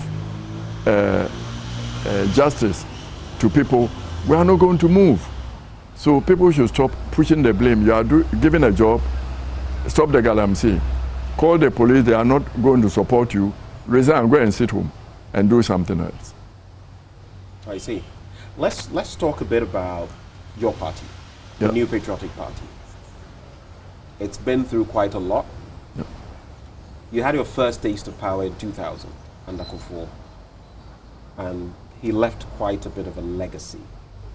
Even to today, people can talk about, yes, some downs, but also a number of ups that can be celebrated. Some people question what legacy Nana Addo Dankwa Akufo-Addo will leave when he's gone. Recently, we heard his cousin Gabi Ochre Darko saying that, oh, Ghanaians will miss Akufo-Addo and all that. And some people scoffed at those remarks because they wondered, what exactly are we going to miss? So, the state of the MPP, what do you see? And what legacy do you feel Akufo-Addo will leave? Look, Nana Akufo-Addo struggled for democracy in Ghana. He paid his dues. For 30 years, 3 decades, he fought to become president, leader of this country. The party gave him the opportunity. He's had 2 terms. He's done a lot for the party. The party has done a lot for him. Now, he has a hand-picked candidate in the form of Dr. Bawumia, whom he's going to help to get elected, for Bawumia to take a look at where Ghana is now and move forward. We've had a lot of experiences under Nana's administration. Now that he's coming to the end of his term, there are a lot of people speculating, second-guessing what he's trying to do. I can assure you that Nana Akufo-Addo will want NPP to retain power under Bawumia. It's not to his advantage in any way for NDC to win power. But he said that time without number that he wants. Yes, what? He said that time without number that he wants an MPP candidate to replace him, which stands to reason. Even some have said that the conviction with which he says it points to the fact that maybe there could be something in the works as far as the election is concerned to strong-arm the elections. But that's another discussion. Yeah, I think that Ghana, we've moved forward enough. Nobody can strong-arm elections now. The social media is too strong. You know, I see the speculation on social media about the reshuffling that the president has made. Look, we should not be... Which you're speaking of the ministerial reshuffling? Yeah. Right? Okay. We should not be second-guessing the president. As the chief executive of this country, it is his right and duty, and one of his main responsibilities, to select good people who can help him manage and run the economy. And what he is doing, I have no doubt, is probably putting people in the government who can help Bawumia when he wins the election to hit the ground running. That's the only way. We should not. That explains now choosing to move Ken Ofori-Atta after a year and a half after even the majority caucus in Parliament. There was a lot of shaking in there when so many of them said Ken must go. A year and a half after, over 460 days, he now changes Ken Ofori-Atta. Yeah, I think that it's good is better late than never. I mean, Ken Ofori-Atta going is good for the optics. That the person who led us into the financial and economic crisis we are in, we haven't been here before. There's never been a time when Ghana has not been able to pay its bills. We are not paying our bills. The bills are there. We are not going to start paying them until about 2025, 2026. Right. And we haven't started cutting expenditure. The only way we can move out of the mess we are in is to reimagine the state, what the state can do, what the state cannot do. We have to start cutting our, I don't even want to use the word coat according to our cloth. Right. We may not need a coat. Right. Okay, so but we need Maybe to, it's just a shirt and a trouser or even knickers, not... So we need to do that. Right. And I think Ken going, the optics, it shows Ghanaians who are worried about his stewardship of the Ministry of Finance, and it shows the international community that the president is making changes. He's preparing the ground for recovery of this economy, to getting us out of the mess that we are in. And I hope, I haven't seen any letter from the presidency appointing Ken Ofori-Atta as the economic advisor to the president or as an envoy to the economic to the bond market. It's the same guy who gets us kicked out of the Eurobond market. How can he be an envoy? I think Nane knows the international community are not that gullible, so you don't send him there. We don't have an economy now. What is he going to be advising him on? You picked Amen Antap as a Minister for Finance. Leave him to start doing the work. And the good thing about that appointment, for example, Amen is very savvy about the energy sector. Right. One of the Achilles heels of this economy is the energy. The take or pay thing and the debt we owe the independent power producers, our inability to pay VRA and Ghana Gas for the gas that they produce for us to generate electricity. And also we need to get electricity to a point where you have, if we cannot get down to 6 cents per kilowatt hour, maybe then we have to decide for that for Pong and Akosombo, which generate power at less than 4 cents per kilowatt hour. That is used to finance our industrial regeneration. Right. And then you and I can do the commercial one at 15, 18, 20%. So I hope that Ken is gone and that nobody is thinking about is going to sit anywhere to advise anybody or handhold Amen Antap at the Ministry of Finance. You know. So from where you sit, you reckon that will be a bad move? It will be a terrible move. It will be undoing all that Nana is giving us hope that he's trying to do, you know. And look, Nana is a savvy politician, and he's not going to cut his nose to spite his face, you know. He fought very hard to get Bawumia as the flag bearer. And in the politics of the NPP, political parties in the Constitution are instruments for securing political power to implement the policies and the objectives of the party. And once we are in an election mode and we select a flag bearer, he's the leader of the party. So Bawumia is the leader of the party. Nana Akufo-Addo as president is a member of the party. And all of us, the majority, the parliamentary group, which is a separate base of the party. Then the chairman and the general secretary, that's the party people, are the separate one. Then the presidency, separate one. And then the flag bearer himself, his campaign team, that's separate. The president that Kufuor said was that all these arms contribute a team that will be coordinating.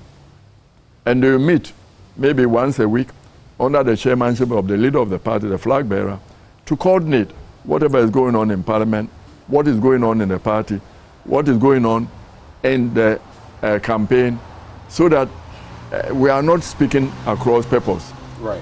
So that Parliament is not passing bills that are undermining the presidential candidate. And I hope and believe that in the changes that the president made, the reshuffle, that he did it in consultation with significant stakeholders of the party.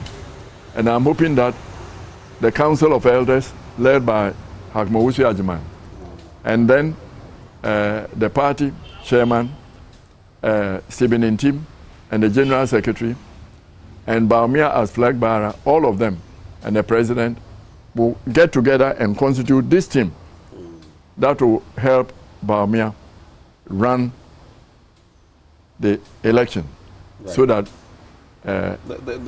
there already is a campaign team as has been announced, but it's interesting that you put it in that perspective. Akufo-Addo, the president, said he had done this reshuffle for Ghanaians, but many have said he did it for his party. But even just coming back for the Ghanaian and his party, there's no difference. If he's more for his party than in no, the interest of Ghanaians. No, the party is an instrument for winning political power to govern. Right.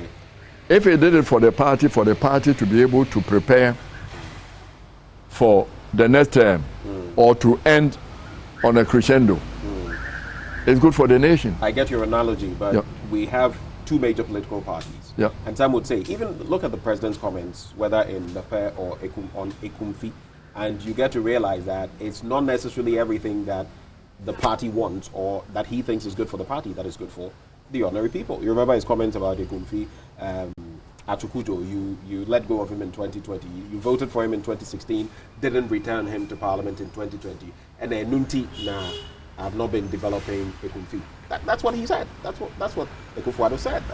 I mean, it was all over the place, and people were saying, no, you can't say that. You remember the situation in where he said, you people don't even vote for my party. So already, this was when the Akosombo Dam spillage. Oh no, I think people. I'm just saying that if you look at it from that angle, then you realize that it's not necessarily what is good for the party is not necessarily what will be good for the generality. Nana sometimes has a serious mien.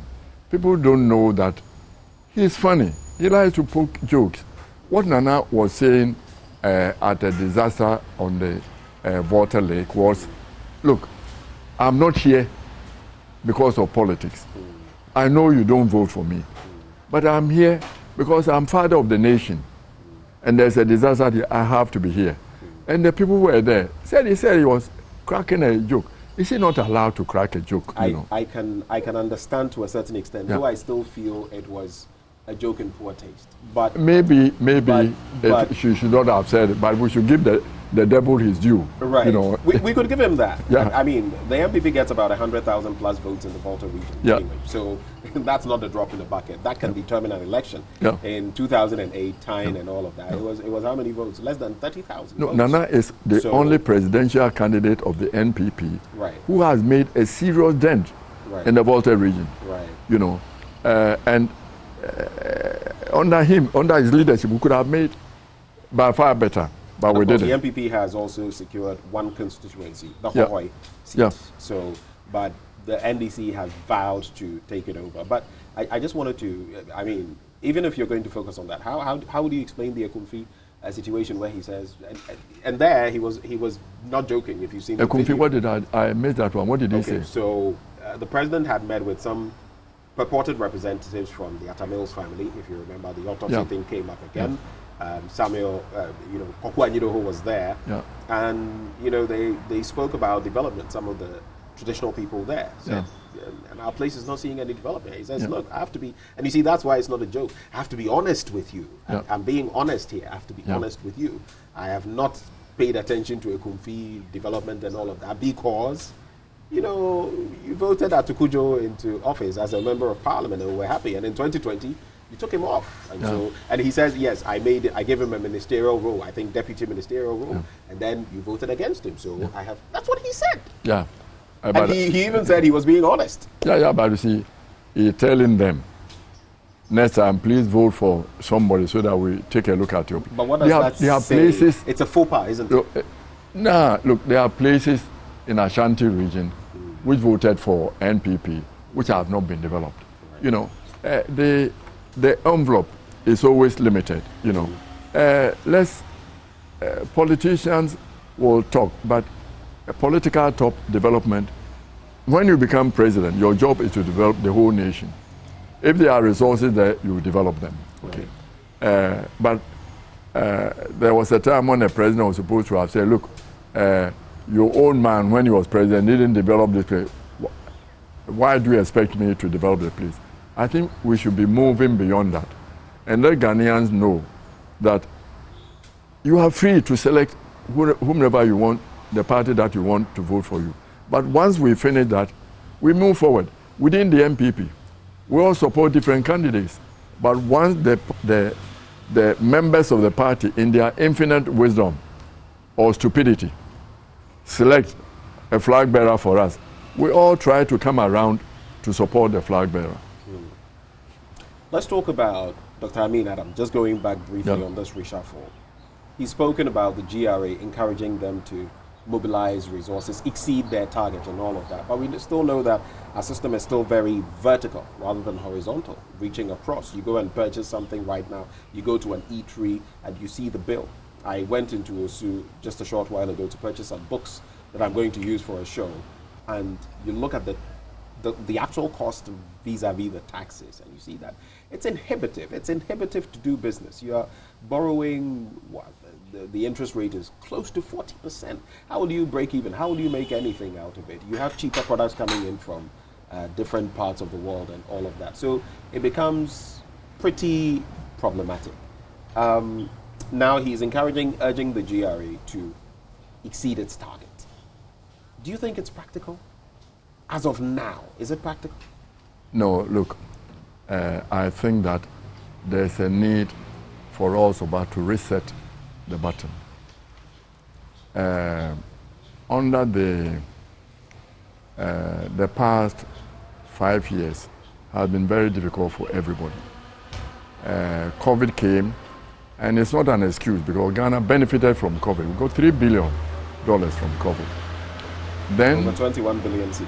And then we had this financial banking crisis. We had to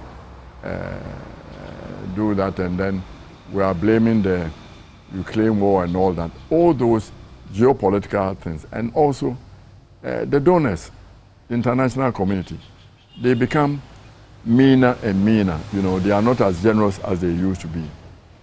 And just recently, the World Bank itself has come out to say that the G20 framework for debt restructuring is not good enough. You know, when they first mentioned it, the government of Ghana and Nigeria refused to be part of it. But once we got into crisis, we went to restructure under the common framework. The common framework is saying if you give a haircut to the Eurobond holders, you have to give a haircut to your own domestic investors also. Right. It's never happened. It's nonsensical. Right. Because what we are doing when we are giving a haircut here to our pensioners, they are the most vulnerable. Right. People are holding bonds. Also, you are making it difficult for Ghanaians to save and invest at home. You are weakening the economy from growing to be able to pay the debt that we owe.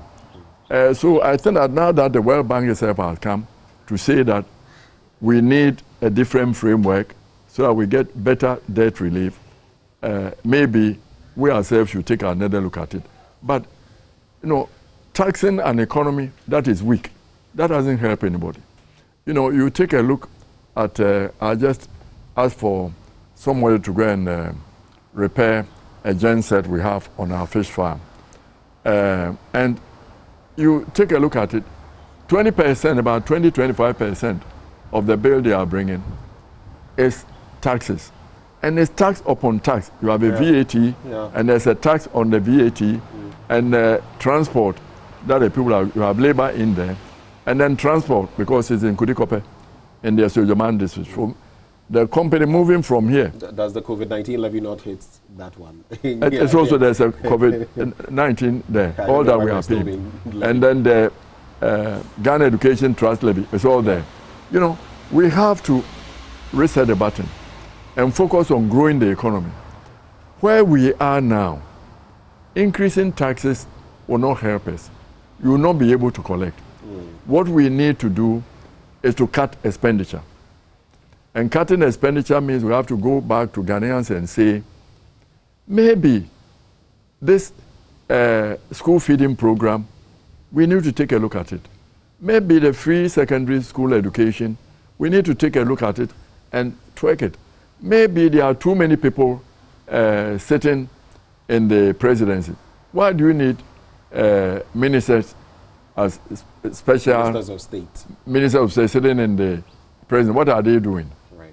So we need to take a look. Deputy ministers, regions. Once we have 16 regions, you mean that you have to have 2 cars, 3 cars for all the. We need to take a good look at some of these expenditures and make sure that what is important is education. So that your people have the brains to know how to use your human resource, to know how to use your natural resources, be able to add value, and to add value to our commodities. I hear there are Malaysians here trying to buy raw cocoa from Ghana. Why? To take it to Malaysia to go and process. Is it not an indictment on us? We're talking about value addition. Let's add value to our cocoa. The lithium, let's do the beneficiation in Ghana so that the battery, the raw materials for manufacturing battery, because the transition to electric batteries, that's the thing that is driving the world now. So if we do that, maybe some of the big companies like Samsung, like X and all that, will come to Ghana to prepare electric batteries for us. And then the car manufacturers who are here will stop doing the combustion engines and do batteries, so that we become the focus for producing electric cars, vehicles, pickups for the African continental free trade area. And then we become the place. You made brief mention of free SHS and review. It's something that, like a donkey, this government has dug its heels in on. And whenever there's been talk about it, it's been, I mean, as of now, there are schools where if children are going to take porridge, right, they have to bring their own sugar and bread. I've never seen that before. Never. Not my time.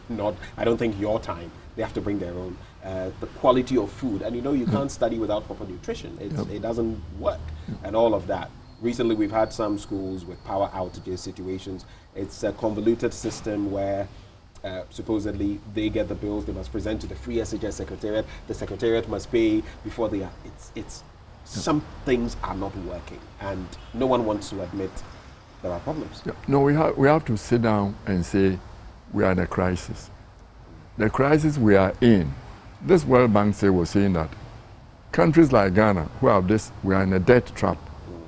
Now the government is borrowing T-bills at 32%. In maybe 12, 18 months, the government will have to come and say, your T-bill for 1 year, for even 92 days, 181 days, we cannot pay. We are restructuring it into a 5-year bond. You think that could happen? It has to happen. Where are we going to get the money? Because it has to happen. It has to happen because we don't have the resources to pay. So if we don't look at the expenditure, everybody looks at revenue. Why? Look, in my time, we used to get money from fuel, gas oil, and so forth. The energy tax we're paying. It was about 9% of GDP.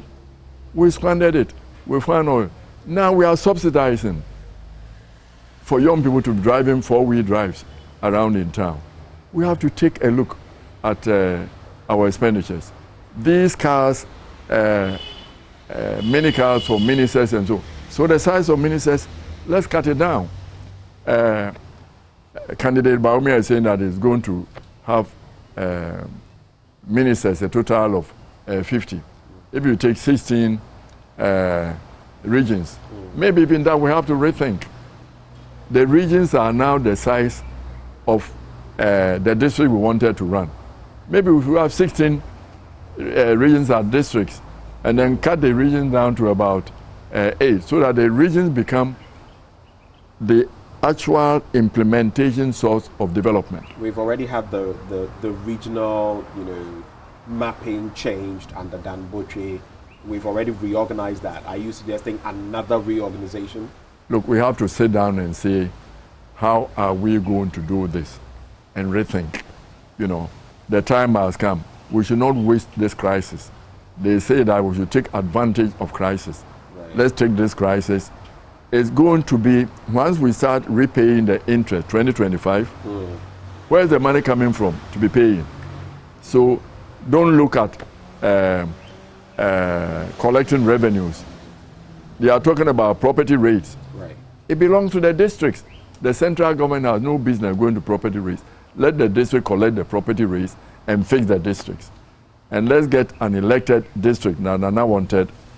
But what I'm saying that don't let us second guess Nana Akufo-Addo. Right. I think he's smart enough to want to leave Ghana with a legacy.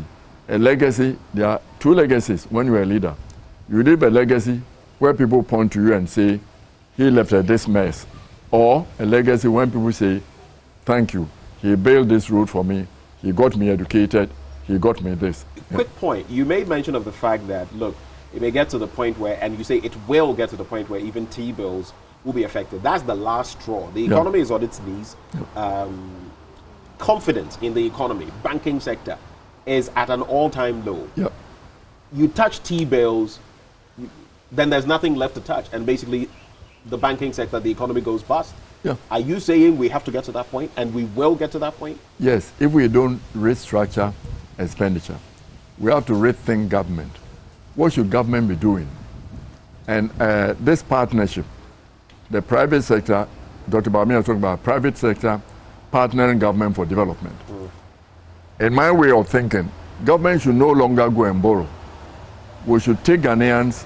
You want to do oil exploration in the Volta Basin. Right. It's not deep sea. So we don't need ExxonMobil and all those. We can give you a sovereign guarantee, $300 million. Go and do it. You want to mine lithium, you want to mine gold, let's give you 200 million sovereign guarantee. Go outside, borrow the money. Go and recruit Indians, Chinese, Australians, South Africans to come and work. So 70% of the proceeds will stay here. Instead of our mumbling, only 10%, 15% are coming. We have the people. Sam Jonah can be given a gold mine to run. People like Jim Dakwa can be given a lithium mine to come and run, or given the beneficiation. So let's focus on getting Ghanaian businessmen to get rich and develop this country. Let's talk about Dr. Mahmoud Bawumia, the man who refers to himself as a driver's mate, and the driver being Akufo-Addo. Can he, with all the challenges we are facing, especially economic, and he was touted as the economic whiz-kid, can he lead the MPP to break the 8 with everything that is happening? It is difficult. We have economic challenges. I think that the mate analogy was the wrong one. Ghanaians understand soccer. The analogy was wrong? Was wrong. You see, on a football team, there's only one captain, correct? You can't have two captains. Bawumia came to support Nana Akufo-Addo to achieve his dreams and his visions. He laid aside his own personal ambitions, his own dreams, his ideas to support Nana to succeed. He is finished. Hopefully, he is hoping that the vice president he will pick will also submerge all his ambitions to support him to achieve his own dreams. Let's get Bawumia to come to Ghanaians and say, this is what I want to achieve, my vision. Give me the opportunity. You haven't seen me before as number one. And let's see what he's capable of doing. We've seen what President Mahama can do. He's been president before. So let's give him a chance. Let him come and say, this is my dream.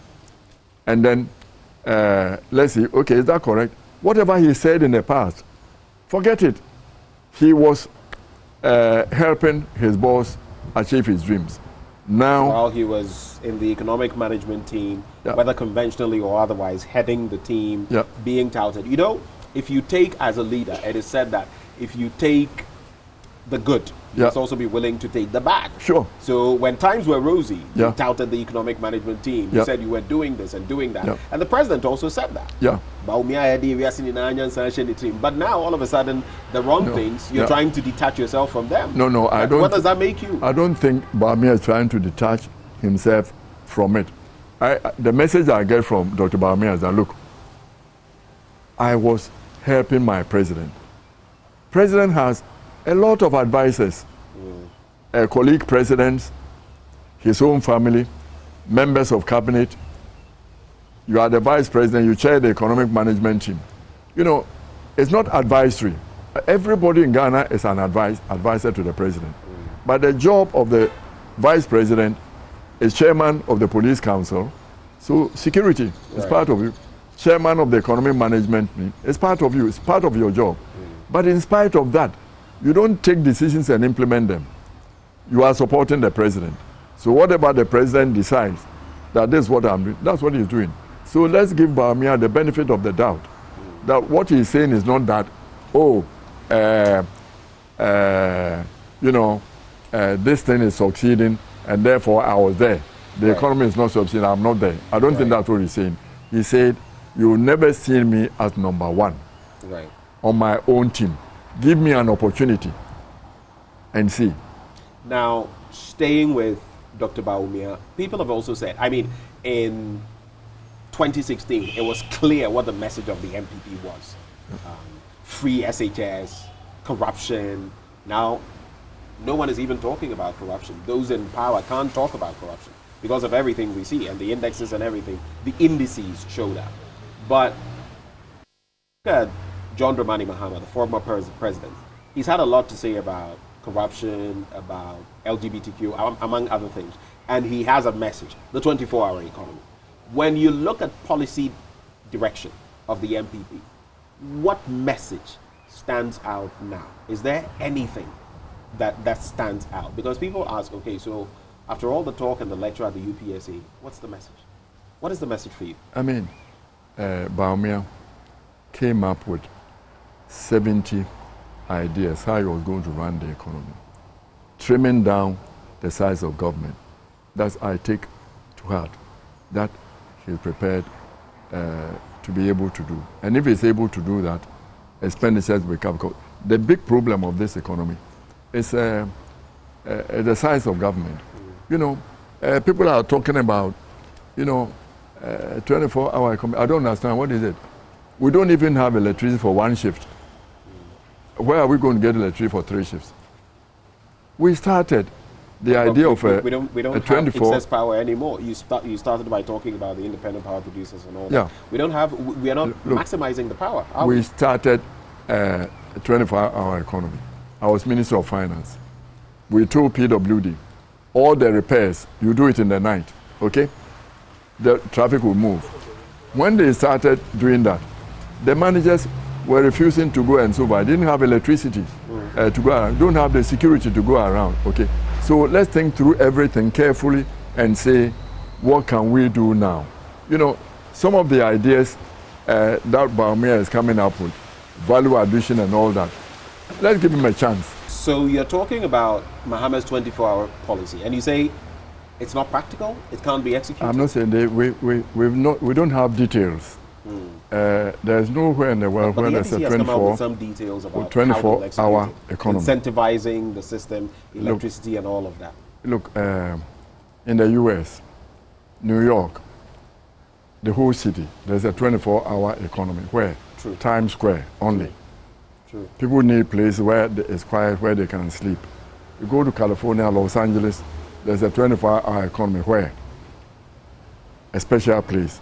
So in Ghana, you can create a 24-hour economy somewhere. Right. I don't want a 24-hour economy next door to me. I need to sleep 8 hours to be able to go and work. But I don't think that is what has been said, that is going to be everywhere at the same time. That's not what has been said. It said that they would target specific areas. Yeah, but I think that, politicians give Jimmy, I say, want more details. Right. If it's good for us, it doesn't matter what is President Mahama who brings the idea of 24-hour economy. Right. Or Bawumia, whoever becomes president, will implement. Right. If it's good for us. We need stable electricity for 8 hours, one shift. If the power is there, we need people to have 3 shifts. Right. You create jobs, that's fine. Want to intensify production, we have to review the tax system so that, we promised to have a production economy and move away from tax. We didn't succeed because we rushed too much. When you see the poverty levels in Ghana, it's staggering. Right. So when you want to relieve the poverty in the country, you try to invest, borrow too much, and then when you are not looking at the expenses properly, you are not looking at the stream of income that is coming to repay your debt, you have a problem. So whoever is coming in now needs to create a sinking fund that will be repaying our debts, need to negotiate hard with the Bretton Woods institutions to make sure that this restructuring of debt under the G20 framework doesn't work. It doesn't help anybody. Right. You destroy the economy, that has to be repaying the debt. So we need to be able to get that sorted out. So that balance must be found. But you have to find a balance. Yeah. With Dr. Bawumia, if I asked you for one policy directive, something he said that you feel can drive the economy, can drive the nation, what would it be? Restructuring government, getting us a lean government. That will not have so much of an impact on... You are cutting expenditure. You are cutting expenditure, but to what extent? President Mahama has promised 60, he has promised 50, it's practically the same. Yeah, but so beyond that, what? What goes into it? We are restructuring it, and Bawumia is talking about private sector participation. That's what I was talking about, this sovereign guarantees to private individuals. We all have to take business people as a national asset. Somebody who is sacrificing his liver, his heart, to get high blood pressure, to create jobs for difficult young people, is a national asset. Let's give him a sovereign guarantee. Let him go and borrow. Let him come and process our gold mines. Let him have a gold mine. Let him have an oil block and recruit people to come and work. We have the knowledge. Right. So that's a good idea of Bawumia, the private sector participating with government to develop this economy. We cannot have the government. The government doesn't have money. Whoever is coming in, coming to face a government without money. How do we do it?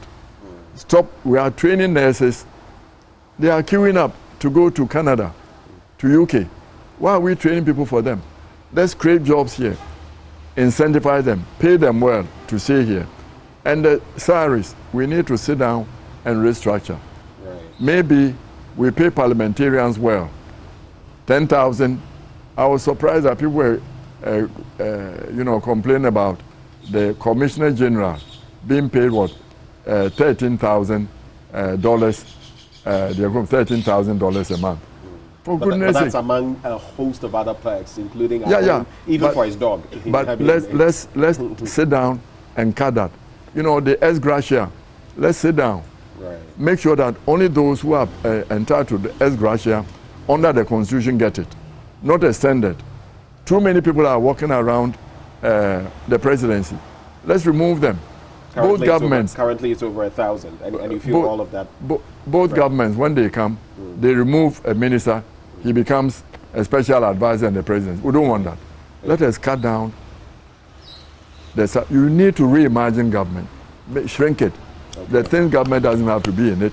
Let the government get So that's the biggest one for you as far as Bawumia is concerned. Yeah. Finally, Osei-Kyei-Mensah-Bonsu has resigned.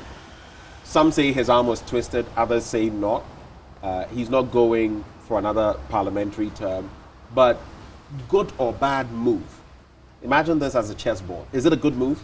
or a bad move for the MPP, the way he's moved aside? Now they say he's going to head the manifesto team for Dr. Paul. You know, Osei-Kyei-Mensah-Bonsu is an icon in Parliament, okay? People sitting outside think that managing Parliament is easy. It isn't easy. Right. He has to make sure that all the bills that cabinet ministers the president is sent are in line with the constitution. I'm saddened. I think he should have been left there he should have been left there to manage Parliament, the little that is left there, and also be one of the people that's leading the parliamentary group. You know, we have a parliamentary group of the party. He should have been leading them to join forces with the presidential group of the party, and then the party itself, the chairman and his group, and the leader of the party, the flag bearer, to meet, to coordinate what is happening in Parliament and all this. I think it's a bad move together. But as I said, Nana Akufo-Addo is a good political operator. Don't let us second guess him, and let us give him the benefit of the doubt that all that he's doing is to help Bawumia, that is not setting traps for him, that the people who have been appointed as ministers and deputy ministers are people who help Bawumia hit the ground running if he wins. They are not people who are going to be an obstacle, that he has to change them before he brings people in. So let's give Nana the benefit of the doubt. I'm sure after having struggled for the presidency for about 30 years and having been president for almost 8 years, he's not going to end by going out as a failed president. That is going to go out on a crescendo and leave the party to have power to continue with the MPP policies. I am tempted because of what you've said. Just briefly, some say he's destroyed the party, that when he's gone, the rot that is left, the division, will be brought to bear. And you said something about hopefully he's not setting traps for Dr. Bawumia. Some have also said that all these moves in the end will work against Bawumia. Just a minute on that. And then no, what do you think? I hope not. As I'm saying, you hope not. But we should not second guess the president. We should all pray that what he is doing, what does it benefit a president who is going out to get his opposition to come into power? He's not going to have peace of mind to sleep. So let's hope that his political strategy is right. And for me, as an elder of the party, all that I'm going to say is to pray and plead with the chairman of the Council of Elders, Hackman Usi-Ajiman, with the chairman of the party, to mobilize the party itself, and with the presidency. As a member of the party, he is now just a member of the party. And that all of us should get under the discipline, and Bawumia himself assume the leadership role the party has given him as leader of the party, and make sure that he combines all of us to help him to achieve his aim and come and show Ghanaians what he is capable of as number one, not as number two, as number one. And that all that he said is the past. He was helping his captain win the team. Now that he's going to captain, let's see what he does and what he tells the coaches, substitutions to make and so forth. I like your analogies, captain and otherwise, but he says he's the mate. Thank you very much, Kwame Pianim, for joining us for this conversation. This has been a conversation on a myriad matters, from education to politics to the economy and policy, with a man who has been there, done that, and he's a figurehead in the New Patriotic Party. Kwame Pianim has been our guest.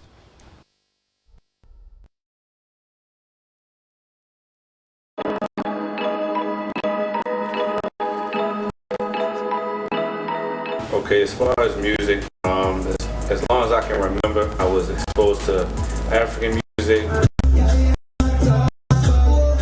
Did my own thing when it came to making music. I'm one of the dudes right now. Good musician, rapper. Right. and then it Stormboy soccer gear, they do big things. Yeah. Overall, if people just enjoy good music and they respect your opinion on music, I think it'll be successful. That's the plan right now.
Good morning. Welcome to JoyNews Desk. My name is Osei-Kyei-Mensah-Bonsu. Let me tell you, there's not much at all. What can you report from the Fana community? We are still sounding the alarm for people who are hiding to know that help has come. The board is supposed to be meeting this morning to deliberate on this nominee. Yes, there is a problem. People have invested the fruits of their excellence, and you want to throw it because you think and it's not.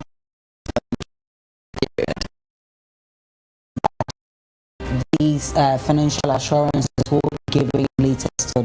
If you follow transpired over the week, we got the information from the president addressed they made a celebration indicating that China is going to come on board.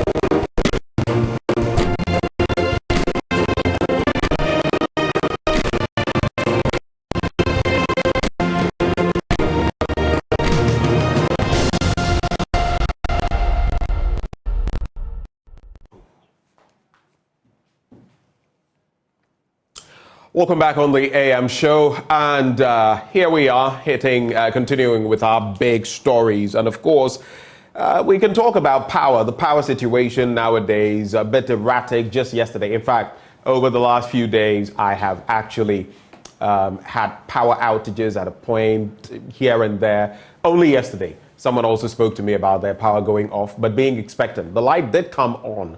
But the bit is what exactly is going on? What is our energy situation right now? What can we expect moving forward? Well, joining us for a conversation on that all-important beat, we have the man who's been chosen to be the MPP's lead on the manifesto committee as far as energy is concerned. He's a man I've been discoursing with from way back, even before we met here one more time. Kojopoku. My brother. It's great to actually talk and shake hands. Me and you will be waving at each other on Zoom for the last 3 years. Yeah. But I think we should do this one face to face. We should do this more. Yes, every now and then we should mix it up instead of doing just the Zoom. It depends on your availability because me, I'll be here. But it's your availability. The early morning wake up. It's your nice to be in the studio. It's good to have you join the conversation. Thank you, my brother. But I'll start off with this question, basically, since we're talking energy and all of that. Give us a snapshot of the image you see when you contemplate Ghana in terms of energy today. Ghana in terms of energy, I would say stable, a lot of work to be done. The challenge in the system is a lot of localized problems in terms of aging infrastructure and in terms of having the right response to challenges when it does arise. So one of the things in the last couple of weeks I had, because Kumasi gets a lot of outages recently, and people there were very upset and complaining that, look, is it doom so I went to Mr. Mohamed Dubik and said, look, my brother, we can't be doing this. What's going on? And he said, look, it's a high tension problem. It's a high voltage problem in the area, and some of their lines in the peak hours snaps. So he has engineers on standby responding to these problems as and when they occur in the localities. You speak of that, and I'm sorry, yesterday nights, I go somewhere and I see, you know, those when the sparks. I don't know whether it had anything to do with touching, because that's why we say touch it, yes. Or maybe the current flowing through. Because nowadays you get a lot of fluctuations. You can see something, you can tell even from looking at the light bulb that things have spiked. Yes. So there is that problem. And for me, the problem, look, it's mechanical, it's engineering. Problem will occur. The other side of the conversation is that when the problem occurs, how quickly is it attended to and rectified? So for me, that's where the challenge is, and that's where we are keeping a lot of emphasis on ECG to have a quick response time to make sure that they serve Ghanaians better. So that is where, for me, like I said, when I had a conversation with Mr. Dubik, one of the things he said that, look, in some areas, there's been a very fast pace of development in those areas. And then the transformers that they have in those areas, thinking that, oh, it will last for 2-3 years before it needs upgrading or doing an insertion. Now, in less than 1 year, those transformers are full and over capacity. So there's a lot of strain on their budget and also on their personnel. But look, it's their work, and we are tasking them to do better. Because it also means you are not keeping your eye on the ball. Exactly. You make estimates, but if things are going beyond the estimates, you should be able to know as someone who is in the industry. It's like business. Yes, it's so true. you've planned that you're going to spend 5 million on R&D, research and development. All of a sudden, you realize that something has cropped up. Your competitor is doing something. It's like, what's that new company? I've forgotten the name. The one that is competing with Tesla when it comes to electric in the US. Yes, in the US. It's an American company. You get it. You see certain things. You didn't expect this. This has come in. Move up. What do? You don't sit there and say, while I acknowledge problems. The other thing that's causing the problem is the town and country planning and people actually going for building permits. Right. In the past, the town and country, the municipalities were a good place for data in terms of how many people have collected permits to build.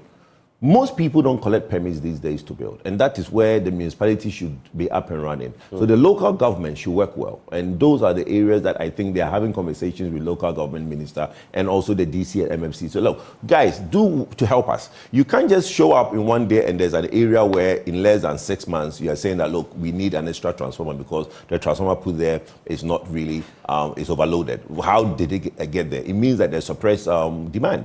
There were people who were building that we didn't know about, and all of a sudden they are building. So look, that is just by the way. The most important thing is that we don't have doomsaw, and I can't emphasize that enough. We have enough capacity installed in the country, and the challenges is localized. Everybody might have their own problem where it is, but the most important thing is that do call the electricity customer service line.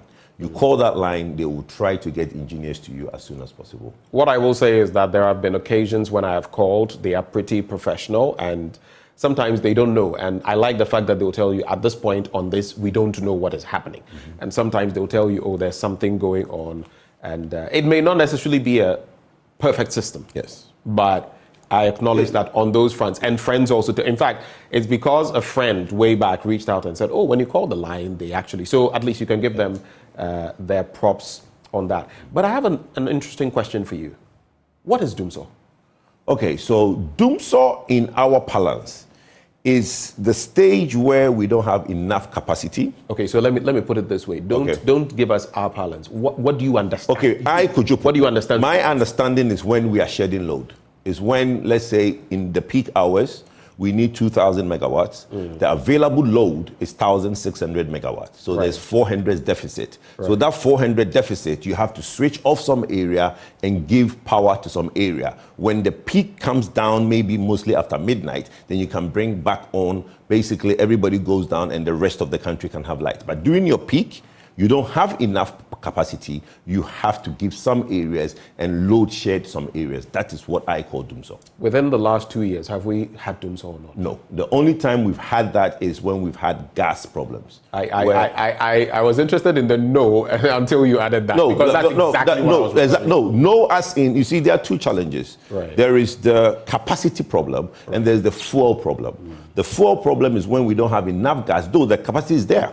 But if you don't have gas to power the capacity, then obviously... And why is that? Sometimes you owe WAPCO and you're not doing the right that's thing. fine, yes. You owe WAPCO cut it out because when WAPCO sends emails to GMPC, they don't respond enough. GMPC will tell you, we sent letters to ECG, they've not paid that. So yes, that payment challenges is in the system. And when that arises, yes, you do have instances where the shutdown of... and recently, look, there was a trip in Tema. And it caused about 60% of the gas availability in the Tema area to shut down. So SemPower, Asogli, and all those companies have to go down. And there was load shedding. And in that case, you can call it doomsday. But in the last 2 years, anytime it has happened, it has been a temporary nature because of one problem or the other. But Ben, we also accept that it has also happened at certain points because government has simply not had the money on hand available to make certain payments. And I'm wading slightly into the IPPs, apart from the WAPCO and the rest. But you do realize it's also happened because we've simply not been able to meet our bills. I wouldn't say government. I would just say that is a matter of ECG with a cash water for how much goes in there. There is what you call the historic data, which is the debt that existed from long time ago that has been there, that everybody is aware of. But going forward, the problem is that ECG has really increased their collection, right? Before they were doing something like 400 million Ghana cedis. Now they are doing between 1 million and 1.2 billion Ghana cedis a month, right? So collection has improved. The only thing is that as we grow as a nation, now you need to now try to bring on board more capacity if necessary, and also be able to now meet the legacy debt at the same time pay your incoming bill. But Ben, let me make a very important point. There is this conversation on social media, which there is a write-up that the NDC propaganda has put out there that within the last 7 years, the Nana Addo Bawumia administration has added 0 megawatts to the power. Look, it's not true. And I want to make this emphatic on your program that the conversation is that government is continuous. At any point in time, somebody will start a conversation on an infrastructure, probably sign the agreement for the infrastructure, but the actual infrastructure coming online and being put in place is probably taking 4, 5, 6, 7 years, so it will come on in somebody's administration. Right. You cannot say that from 2017 till now, no megawatts have been added to the grid. Which ones have been added? Clarify. Okay, so let me clarify what has been added in the last 7 years. You remember AXA? AXA was on and ongoing. Was it not a spillover? No, AXA is an HFO plant that is in the Pong area. The PPA was signed, but it was signed for 5 years. But at the latter stage, signed by whom? Signed by the Mahama administration. Exactly. That's why I was saying, was it not a spillover? What do you mean spillover? Spillover, like, as in one started, it's yes, but most projects in Ghana are like that. Right. So you no, I was just asking for clarity. All of them, all the ones I'm going to tell you about are ones that have been signed in the past. But my point is that if somebody make a statement that no megawatt have been added to the grid since 2017, it's erroneous. Okay, so what if the person said that no such agreement has been signed, adding a single megawatt of whatever? So are we saying that no PPAs have been signed? I'm just saying. Or are we saying no power has been added to the grid? Let me land. Okay. I'm saying if the person were to couch it as no such agreement, contractual agreement has been brought to bear by this administration, which has led to the adding of power, would the person be correct? No, because there has been PPAs signed in the last 7 years. There's been actually about 800 megawatts of PPAs signed in the last 7 years. So it's still not zero, right? View Power also added... How many of those 800 megawatts have we added to our grid?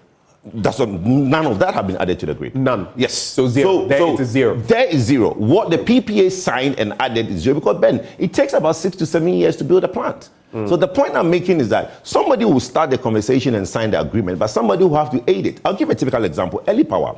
Early Power was signed in 2013. As I speak to you now, Early Power has not gone to commercial date of commencement. It's still not operational. And early power was signed in 2013. They thought early power would come on earlier, but they are having problems. Early power was signed to be on LPG. Right. But when they started doing test runs, early power has problem. As I speak to you now, early power still hasn't gotten COD. So the point is, you can sign something, but might not get to the commercial date of completion or commencement on your watch. And somebody will now help to bring it on board. And AXA, I brought AXA because it's interesting. AXA was signed for 5 years by the NDC under His Excellency John Mahama, right? But then, in the latter stage of the conversation during 2017, 2018, guess what? There were some guarantees that were supposed to be in place. Those guarantees, because the NDC government, when they signed the PPA for 5 years, did not make arrangement for that.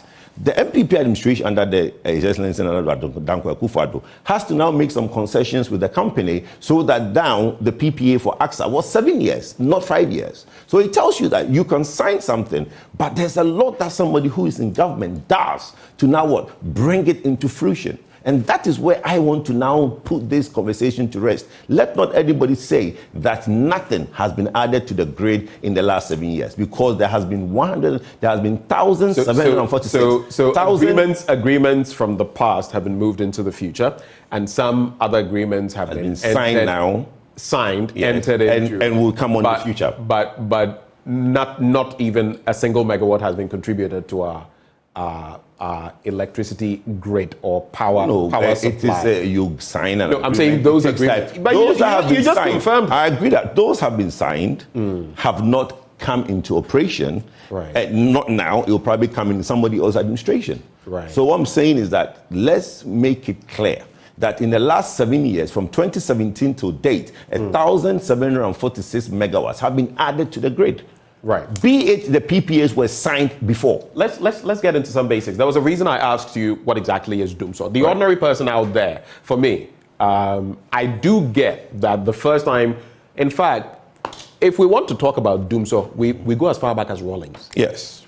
Then we come to a more prevalent situation in Kufuor, but not as bad as we saw under Mahama. Yes. All of that is DUMSO. Right. And of course, under Mahama, you had a lot more. I mean, it could be off for 12 hours, it could be off for more. And then sometimes it was difficult. And then you actually needed a timetable and you would get that. Yes. But Doom Nisono, NSA, you Doom and Yaso. Yes. That's the technical. I mean, I don't know why we try to a lot of the time. But Rock Bafo says DUMSO is a Twi word. So let him define it in Twi. And let's see whether there is DUMSO or not. But this one says, just to reflect what we've been talking about.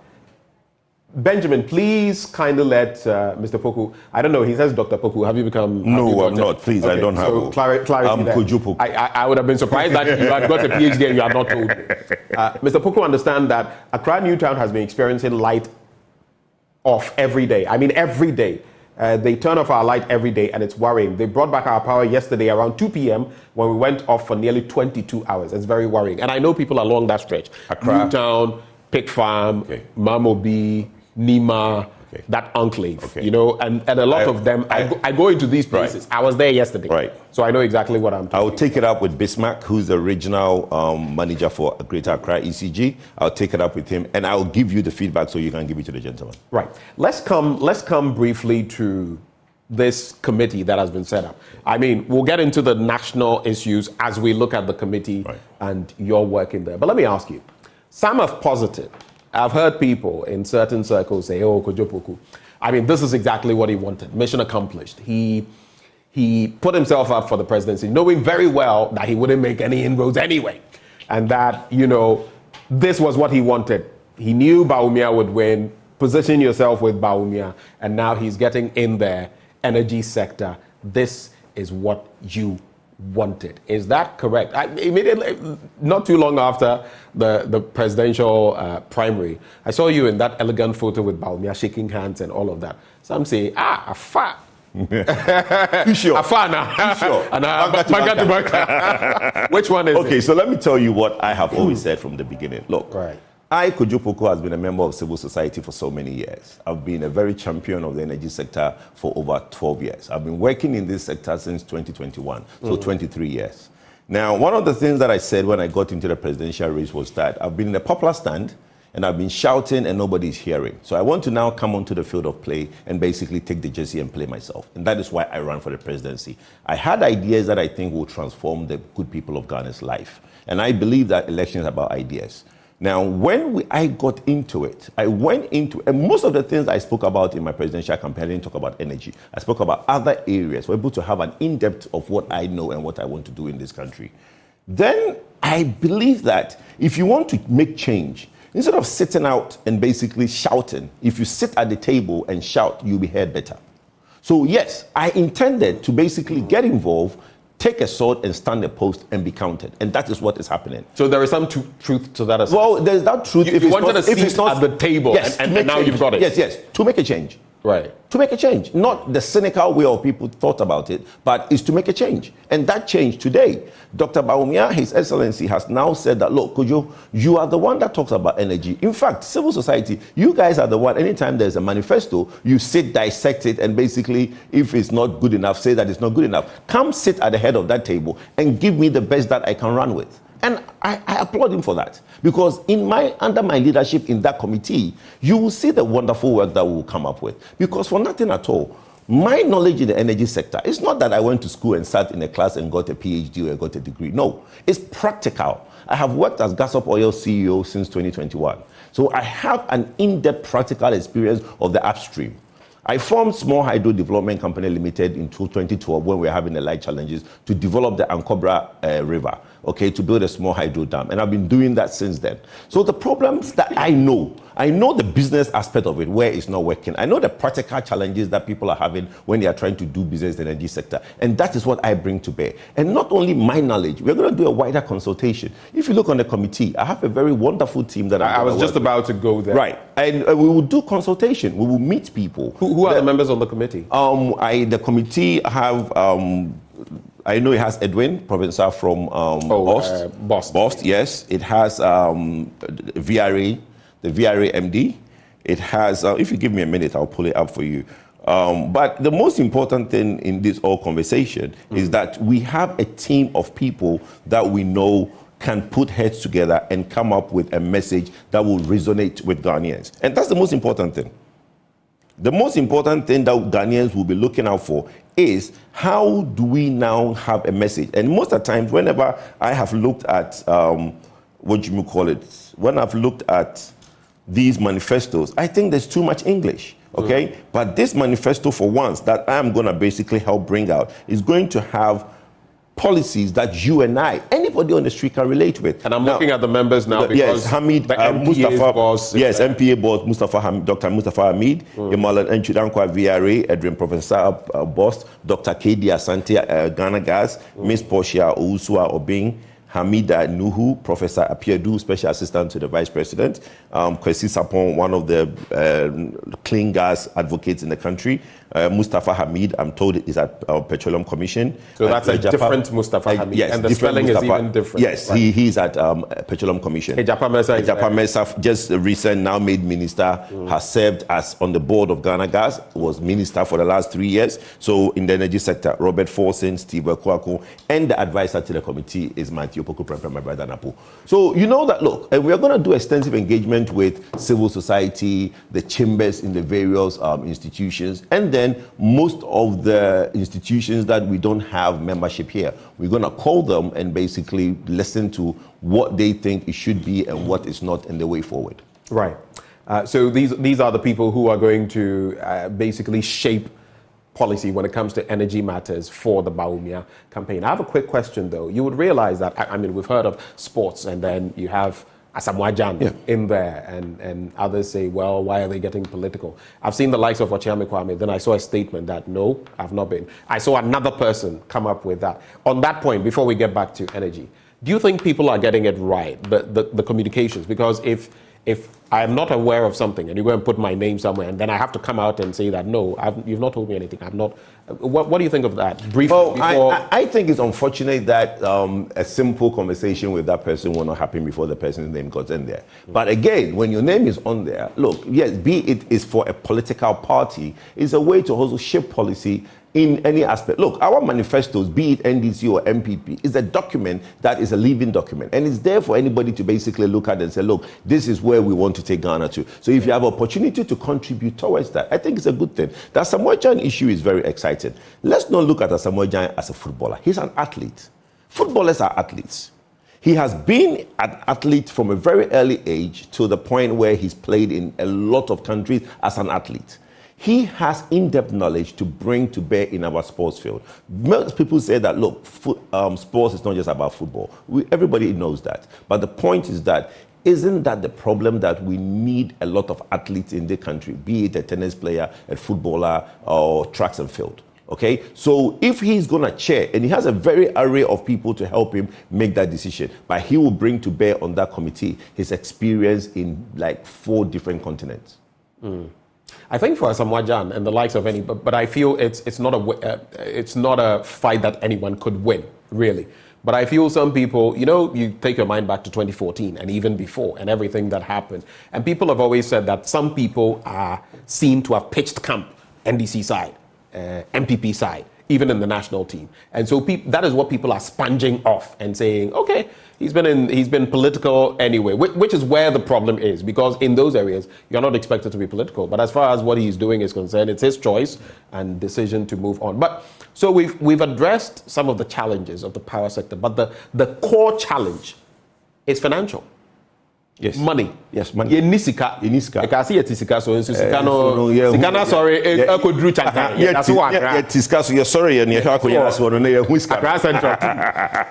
So what will your manifesto do to address those challenges? Look at the albatross hanging around our neck with the IPPs. How will we resolve? Okay, so I have always said that most of the financial situation we got in as a country today, if you look at the manifesto, the road shows, the info memos that we did from 2010 to date, we didn't say that we're going to collect taxes to pay all the bonds that we borrowed. One of the things that we said was that we have found oil, and we are going to produce oil in commercial quantities, give us money, and in 10 years, our economy would have grown so much, and we will be able to pay the money that we are going to borrow. So most of these Euro bond markets, Ghana went into it because of our oil find.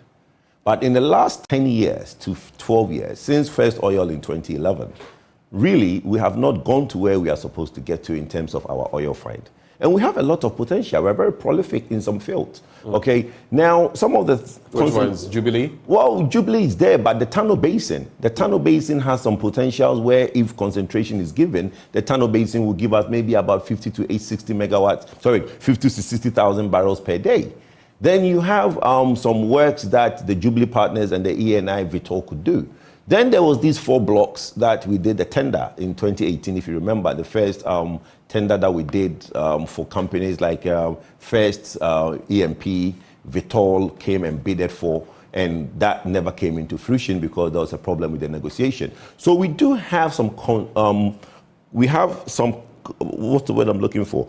We have some potentials where if a lot of effort and the politics is taken out of it and it's purely commercial transaction, right? We can add another 150,000 to 200,000 barrels in the next 2 years. And imagine what that would do to the country. Today, we are doing about 120,000 barrels a day. And look at the benefits that we get. If we can add even 100,000 barrels in the next 2 years, it will solve immensely most of our problems. And for me, we need to look at what has gone wrong in our upstream.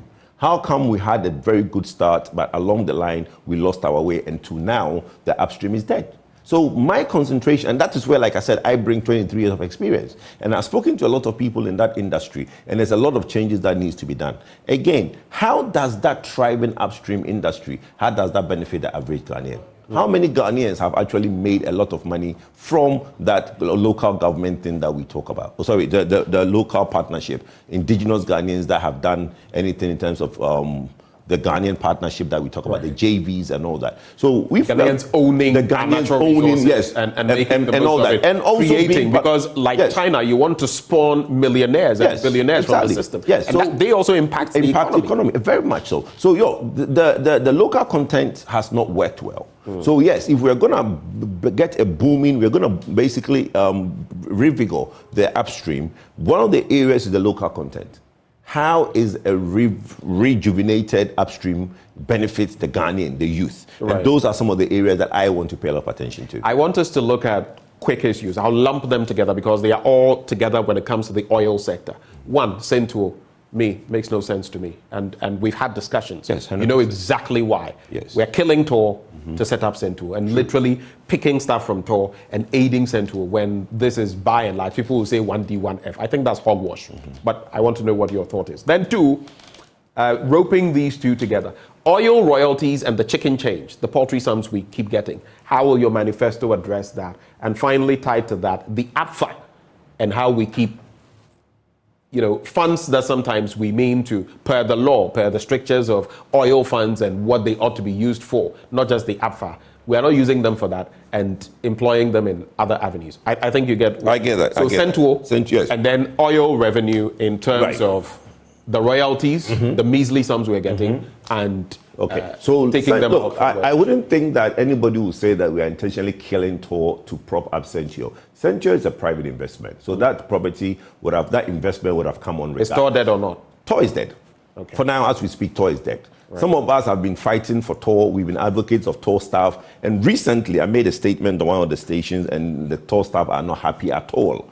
And yes, I, Kojo Poku, have always said that when it comes to my energy conversations, I don't play politics. My statement was that as we speak now, there was a transaction on the table, Torenco, which the management and the board were looking at. The Tor staff, the unions that didn't have anything to do, brought up all sort of conversations, going to Attorney General, went to the Special Prosecutor, got it all muddied. The company has walked away. Okay, so now the Torenco partners said, look, we are no longer interested in this transaction. We've walked away. The board chairman has resigned. Okay, because he feels that, look, it's something that he wants to work on. Unions who doesn't understand what is going on in the boardroom keep basically making petitions to go into the press and is even making allegations of corruption against the board members. So, look, he doesn't want to be tainted with these things. He's walked away. As we speak now, there is no transaction on the table for Tor. Tor themselves, when they were asked to put up a 2024 document for operational of Tor, they admitted that even if they run with all the auxiliary businesses working, they will make some losses. One of the things that Tema Oil refinery workers had to understand, and they keep going back to the KK Sapon era and all that, in those 8 times, government was propping up Tor. In the KK Sapon era, government was basically footing the bill for the operations of Tor. Today, this government doesn't want to do that anymore. So what do we need? We need a private initiative, private sector-led initiative without government guarantees, without anything, purely business transaction for Tor. Do we have that now? We don't. But the conversation has to be ongoing to see how we get Tor back, because we cannot close it down. I made a statement that, look, if nothing is happening there, the workers should be sent home. But look, that statement, I'll walk it back and say that, look, we should be downsizing at the refinery because, look, not much is happening there. The second conversation that you asked is what you royalties. Call royalties. And look, government is not supposed to be relying just on royalties when it comes to upstream. It's just a revenue, okay? It's one of the revenue streams that you get. Your interest is to basically get to the commercial production so that you make a lot of money from the actual production of the crude oil. We've not got there. We've not got there. So that's where I'm saying that one of the concentrations I have, and one of the things that will solve all and most of our problems, is if we have to increase our production upstream. And that is what I want to lead this team to look at and do. So let's not look at, this poultry sum we are getting from royalties. Yes, but one of the things that we've done in Ghana to shoot ourselves in the foot also is that post-2011, when we found oil, we basically made our laws unattractive. And in the era of energy transition, the conversation in the boardroom has changed. So in 2010, the conversation in the boardroom, going out briskly looking for oil transactions to do, now boardrooms are no longer looking at it that way. Oil energy transition has come into the boardroom decision. So we need to think with energy transition in mind. The conversation that we had in 2010 didn't have energy transition. In 2024, all conversations, you have to have energy transition at the back of your mind. So we need to look at our laws that we've done in the last 10 years and retweak it with energy transition. When you talk of energy transition, we'll go back to the APFA, but because you brought it up, you're thinking solar and other things. No, it's not. It's the transition. No, it's not. No, it's a transition from, look, so the world has to commit to the global warming. You have to, the climate change, okay? Now, if you're producing fossil fuel, It's seen as dirty fuel, which has carbon. Oh, you are emission. talking, yeah, but that also feeds into that. Yes, it does. But my point is, you need to now the drive, the push, the spend, the dollar spend. It's not that easy to now produce because you need to go and borrow. A lot of these investment banks are no longer in a hurry to lend money to companies to do oil exploration. Okay, so that is the energy transition part that we need to look at. Is fossil fuel going to be around for the next 50 years, 100 years? Yes. We're going to have diesel and petrol. We're going to rely on them for a very long time to come. Yesterday, there was a conversation that was very interesting. Somebody said, look, cities in Europe and America begin to push back on EVs. Guess what? Some people are trying to develop truck EVs. And I said, now look, guys are crazy. To do 30 trucks of EVs would now mean about 6 megawatts of electricity consumption. And cities don't have that power. So we might use EVs for smaller cars and maybe mid-sized saloon cars. But when it comes to big trucks and forklifts, payloaders who are hauling big heavy loads, we might well. It's clear we're not making that transition anytime soon. Let's focus on solar. Yes. It's one of the things we've been blessed with.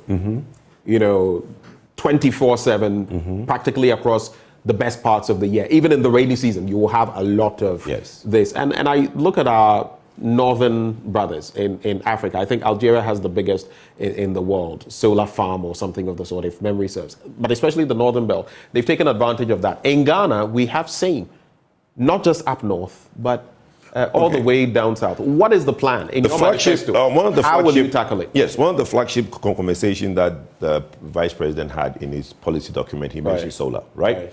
And when he said, look, this is not the manifesto, this is my policy. We are going to take the lead of what the Vice President have said and look at solar because he wants to have about 2,000 megawatts of solar. But in my expert opinion, solar shouldn't be seen as in-grid. Solar should be seen as off-grid solution, embedded solution, okay? Energy Commission started something. They were trying, if you want to put solar panels on your roof, they would support you with some panels and stuff like that.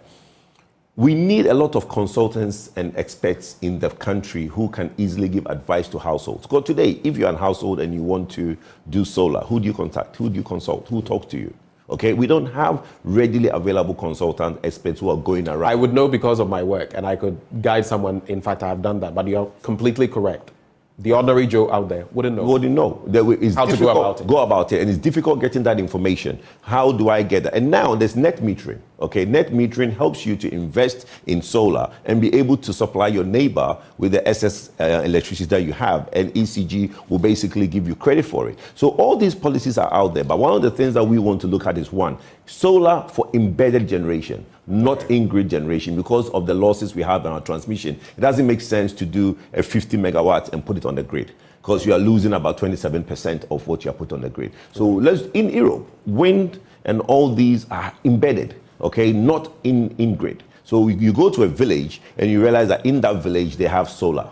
Okay, you go to a community and they have solar. So that is the way to go. And this 2,000 that the Vice President wants to achieve, we will help him put policies in place to achieve that. But looking at it as embedded generation, not on-grid generation. I like the fact that you said you would help to put policy down to it. And two things come to mind. One, well, while solar panels and the rest have fallen from the highs that they rose to about 5 years ago, they've fallen quite a bit, but they are still very expensive. How are you going to bankroll this? You're in an IMF, program, 2,000 megawatts of power, solar panels. Have you put pen to paper on the cost of this and how you are going to fund it? So basically in Europe it's quite cheap. But in Ghana it's expensive. Why is that? Because there's taxes, there's this, there's that, at the port and all that. What the policy I'm tempted to ask you now who costs some? I know. So one of the policy, in the policy document, the Vice President also again said that he wants to look at tax reliefs for importation and, if possible, give some relief to companies that will assemble some of these panels in Ghana, create employment and basically help the youth also get it. But one of the things that I will probably do a giveaway, one of the things I want to propose is a partnership between Energy Commission and KNUST. Okay, KNUST has a very wide, brilliant electrical engineers. Okay, why don't basically Energy Commission basically team up with the electrical department in KNUST to bring out engineers who come out, electrical engineers who can go around and advising people on how the benefits and how to go about. When we talk about solar, it might not be for everybody. Look, no, it definitely isn't. Not even in other developers. Exactly. So cost. That's where I come with cost. I mean, if somebody lives and can afford it, they will do. But now, even if I can afford it, who do I talk to? Okay, and what solution is best for? But we could start, for example, imagine all ministries, agencies, and all of that. Yes. Solar, 100% solar. 100% solar. Yes. Do you know that is an advertisement on its own? Yes. Because you go there, but you guys, we're on solar. And already everybody coming there is getting we excited, tried wanting it, to that goes back to the consultancy level that I talked about. We tried that, and I think it was started either John's time or His Excellency Nanado's time when the policy was that all ministries has to be on solar. But the point is, who does the consultancy? Who does the consultancy? Now, if you ask the ministries, what is your demand? How many megawatts would you need? And bear in mind, one of the things that the options that I talk about in solar is that, do you need a mist bag? Okay, if you might not need the batteries, where during the day you use the solar and at night you switch to ECG. So that means you don't have to store. So you don't have to store. Exactly. So the cost is less, because most of the cost of solar is with the batteries. Okay. So if you're going to use solar during the day when the light is on, and in the night when the light is off and you don't have enough, just switch off to ECG. So you have a hybrid solution. Or somebody might want a full solution of basically just solar, buy the batteries, and basically be able to now use the stored power overnight and switch it back again. But quickly to my question, how much do you think this is going to cost? I cannot sit here and give you a costing, because I have not costed myself. The only thing that I will say is that reason the solar on large scale is not good for Ghana is that it takes a lot of land space, and you'll be competing with agric land and solar panels. Right. That is why they'll use the surface of the water and stuff like that. The land mass that you need to do huge solar panel will compete with other. Ghana is not big. It's not that big. We are big, but not that big. And we need the arable land for farming. So that's why I'm trying to shy away from huge solar pumps. I have a few things I want to, discuss with you in the next 15 minutes. We have to go, but I don't want to forget. I want to take you back to the oil. Some say it's even a resource curse, Dutch disease, but APFA and the misuse sometimes. I just want you to address, because we're addressing it, and then the other things came in. So just take a quick look at that. And look, it's unfortunate that the Ministry of Finance does that. Very unfortunate. You have the Petroleum Holding Fund, right, which the money goes in, and from there, the law is very clear where everything should go. Today, local government also get the Common Fund, get some money from that Petroleum Holding Fund as well. But like you said, misappropriation of money, where it's supposed to go, it doesn't go. I think it should stop. Under the leadership of the Vice President, who understands some of these things because he's been an apprentice for the last 8 years, we would Please use a proper term. He's been a mate to a driver. Now you talk him. The Vice President himself has been. Yeah, but I'm using apprentice. He was doing isn't a mate an apprentice? Please, the proper term. Isn't a mate. Send your man for the apprentice in any day. I will not call my apprentice brother. in any day. I will not call my brother. I will not call my brother, who I look up to, a mate. He's an apprentice to a government, and he's learned so much. By the way, Kwame Pianim feels that analogy was not right. You know Kwame Pianim? Which is what? I know him very well. He says, I shared an interaction with him. He said what? The mate analogy? The mate analogy was not apt. Is the spare driver one better? Whichever one. Anyway, back to the point. So we need to basically look at that. And like I said, under the leadership of the Vice President, look, most people keep thinking that, what is he going to offer again because he's there for 8 years? We don't run a co-presidency in Ghana.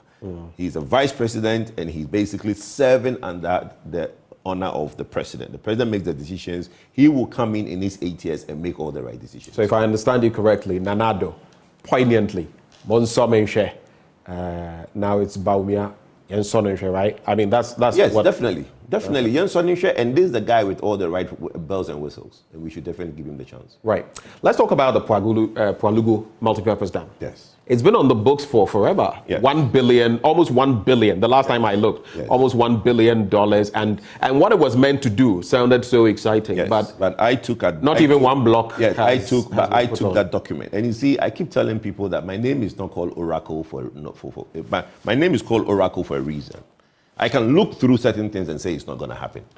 The Pualugu Dam, as passed by Parliament, I told them it wasn't going to happen. The same thing I told them PDS will not last 1 year. Have you seen the agreement Parliament passed on Pualugu? I've seen some of it. Thank you. So the one big document. Go and read through it. Government was to fund a certain part of it in terms of all they've made budget allocation for the feasibility. That point is... Right, the feasibility and blah, blah, blah, blah, blah. And the Chinese, I'm asking myself, what were they doing? The problem we have is these big, huge investment that government takes on. You don't have the money. And if you listen to the Vice President's speech, what he said he will bring on board what? Private sector-led initiative to develop Pualugu. And that is how we should have gone. It should have never been a Ministry of Finance taking on certain budgetary allocation to basically try and push Pualugu. It's a very vital project, but the approach to what we now took to develop it was wrong. And that is why the Vice President is saying that he's going to basically look at it again under a private sector-led initiative. So what's the plan? The plan for me, I don't have the details in my head to tell you, but I think as somebody who sits as a chairman of an investment bank, I can tell you that you need to basically account for every dollar spent. If you're going to basically do that project, you need to start off from who are the beneficiaries of this project. How is it going to rake in the necessary dollar? It's not a social, it can be classed in a way as a social intervention project, right? But it needs to also generate money. So how can it generate revenue? And if it can generate revenue, then you can now have an offtake who will now bring in the money if this project is spent. And when that does, then you can now go to the market and say, look, who will finance this project? Because I have an off-taker, these are the revenues, please help me finance it, and these are the benefits. If you do not do that and set it clearly, government doesn't have the money. Government has to compete with roads, education, health, and all these things, and Pualugu Dam will come down in terms of the scale of preference. So I think that you should look at it as in, who are the beneficiaries? Stream of revenues. How are you going to make money out of it? If you're going to make money out of it, who are the beneficiaries? Who will take up these Pualugu Dam? Because it's in two phases. One is to basically try and dam it to do what's the word I'm looking for? Agriculture, so that we create the backwater can be used for agriculture. But at the same time, there are other, it's like a mixed use with the Pualugu Dam, right? So you need to identify the beneficiaries and see how the dollar spent can be accounted for. For me, that's how I'll go about it. Would you say that we can take off in the next, let's assume we're in 2024, in the next 2 to 4 years, do you think feasibly, practically, we could take off and complete that project?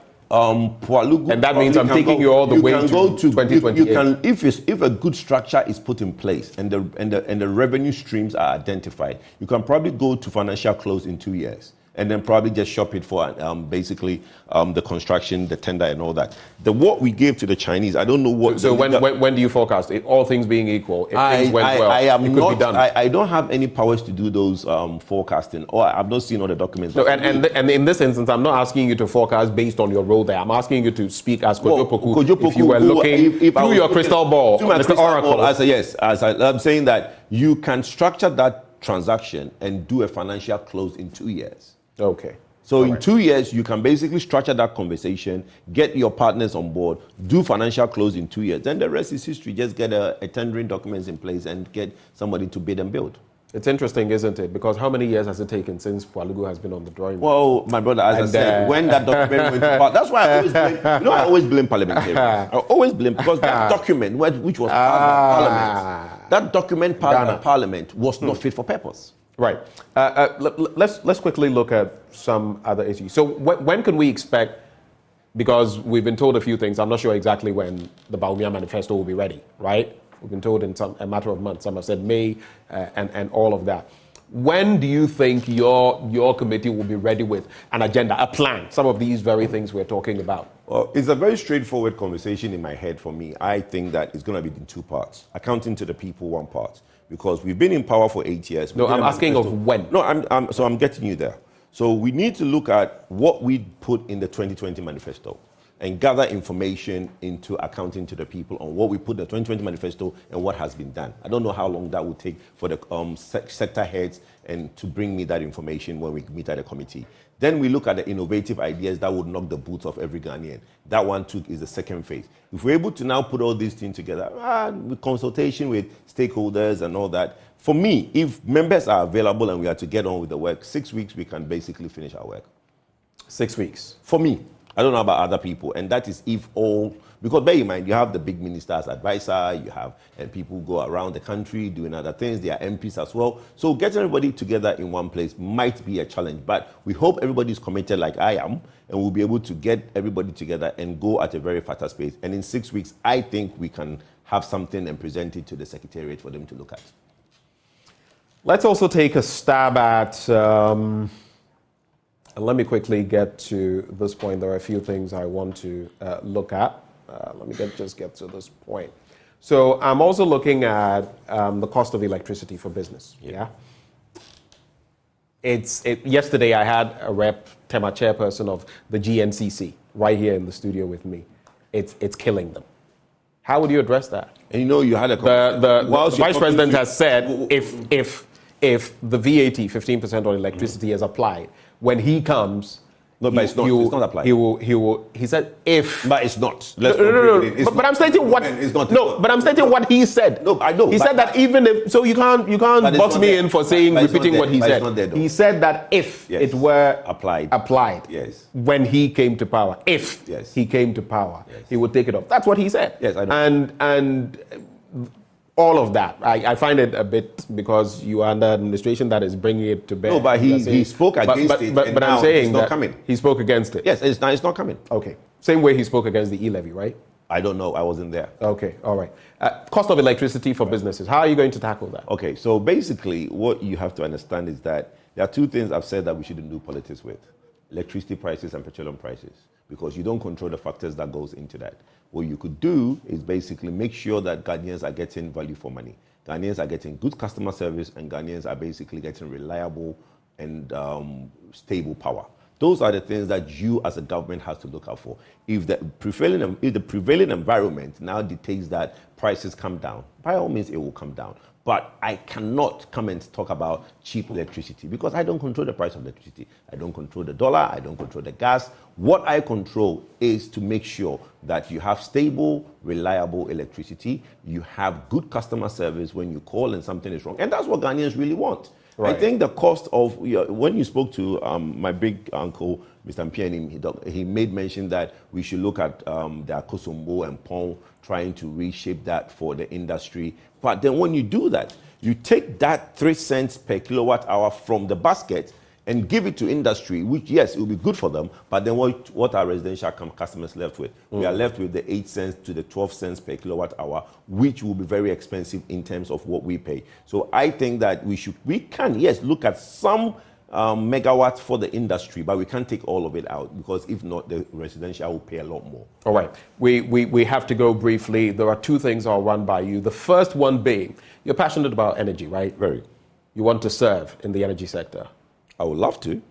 I mean, that's basically I don't want to. That's basically why you're here. But I would love to. So when you say want to, is to the politics and getting on board. I thought we had cleared the choice of words. That's why you're here. The choice of words. I said I would love to serve. You would love to serve. Yes. Not just want. You would love to. Yes. So let me ask you this: assuming your candidate, Dr. Bawumia, does not make it, and John Mahama becomes president, and he says, Kojo, come, I want you in the energy sector, whether it's the MPA or as minister or as whatever, would you take it up?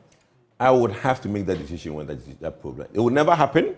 I thought you said you wanted to serve. No. When that situation arrives, when we get to that bridge, we'll cross it. But I know that we'll never get to that bridge, because my big brother Abuja. So if we get to that bridge, when we get to that bridge, we'll cross it. But I know that will never happen, because even in the NDC,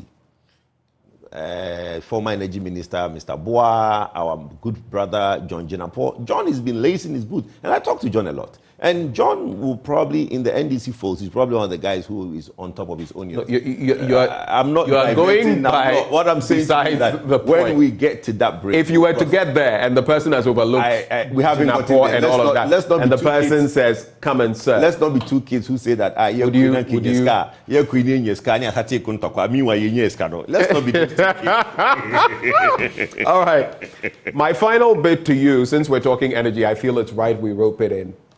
Dr. Matthew Opoku Prempeh for vice president. In fact, when you look at the front page of the Daily Graphic today, it talks about 2024 presidential election, who partners Bawumia. The pictures there, Dr. Matthew Opoku Prempeh, Dr. Yao Osei-Kyei-Mensah-Bonsu. I will not share any thoughts on these gentlemen. I have my own, whatever, positives and negatives as far as they are concerned. But how do you feel about Napo? He's my brother. His dad is my godfather. His dad and my dad went to the same school, the former Pianim. So he's my godfather. His dad is my godfather. Napo is my direct brother. His mom is a Kufuor. And mine, I'm also Kufuor. So we are both even on the same family page. So I feel very strongly that he's a good... I'm sure you can overlook all of those and still make I feel strongly that he's a good candidate. But guess what? The decision of a vice president is not anybody's making. It doesn't matter what I feel. It doesn't matter what anybody The vice president, the neck. What matters is no. It's not even neck. It is how strongly the vice president feels. And taking the Nana Addo Dankwa Akufo-Addo and His Excellency Nana Addo and Dr. Bawumia's situation, Nana Addo felt very strongly about Dr. Bawumia. So when he went to NEC, there were other candidates that NEC pushed, because at that time, guess what? They had to give a waiver, if you know that story. Now, so it is how the doctor, His Excellency Ahombrasieh Dr. Bawumia, feels about a candidate. It's not about what I think. So really and truly, this conversation of this person, that person, is really null and void. Let's wait till the day that the good Ahombrasieh gentleman wakes up and feel that, look, this person is going to... It could be you, Ben. You could say, look... It could be me to do what? It could be you to be vice president. It's possible. Oh, okay. Right. I thought you were suggesting it could be you to be vice president. It could be anybody to be vice president. So let's not... this thing where on social media, everybody is pushing that candidate, this candidate. I think all the names that have come up are good to serve. My brother Napo has served well, and he's been around, and he's basically come from a very reputable background in Ashanti region, and he ticks all the boxes that you need. And if he gets it, why not? We all support the two team, and we'll now make sure that we break the 8. Any final words for us? Yes. One of the things that Ghanaians watching us today should remember is that before Dr. Bawumia was elected as a flag bearer, one of the things that everybody said was that, one, business as usual. He's going to be a poodle. He's going to be basically a puppet of Nana Addo. He's going to basically continue. Now, all the things my big brother has done in the last month after his selection as flag bearer has shown that he's his own person. All the things my big brother, Dr. Bawumia, has done has shown that he has his own ideas, and he's coming with a brand new team that will rock the boots of this country. And everybody should come on board. It doesn't matter. The same way you are asking me if NDC should also come and join. There is nothing wrong with being a good opposition party. Right. There are countries where when you go, there's, the leading and the best opposition party in that country is this party. The NDC should accept that position. They should be the best leading opposition party in Ghana. Let us rule, keep us in check, and then we'll all win together. Interestingly, that's not what our constitution says. And you know that political parties are set up. If you look at why they are set up and the purpose, you'd realize that they don't want to be the leading opposition. Thank you very much for coming through. But where is this Ahombrasieh Hene coming from? It's new to me. He's been installed. You've not. Because I know Osei-Kyei-Mensah-Bonsu, His former Excellency president. Dr. Bawumia was installed as Ahombrasieh Hene. By whom? In the northern region. Oh, that installment. That was the title they gave him. Yes, Ahombrasieh Hene. Oh, I see. So now he's now part of his name. Dr. Ahombrasieh Hene Mahmoud Bawumia. Wow. That's his title. Oh, and it shows. And you see, now it's rubbed. It does, huh? It's rubbed off on me. I think I remember when he went and lay prostrate on the floor. Look, he was prostrate on the floor before that. It's even rubbed off on me. And can't you see when I came in my humility that I've come into the studio with?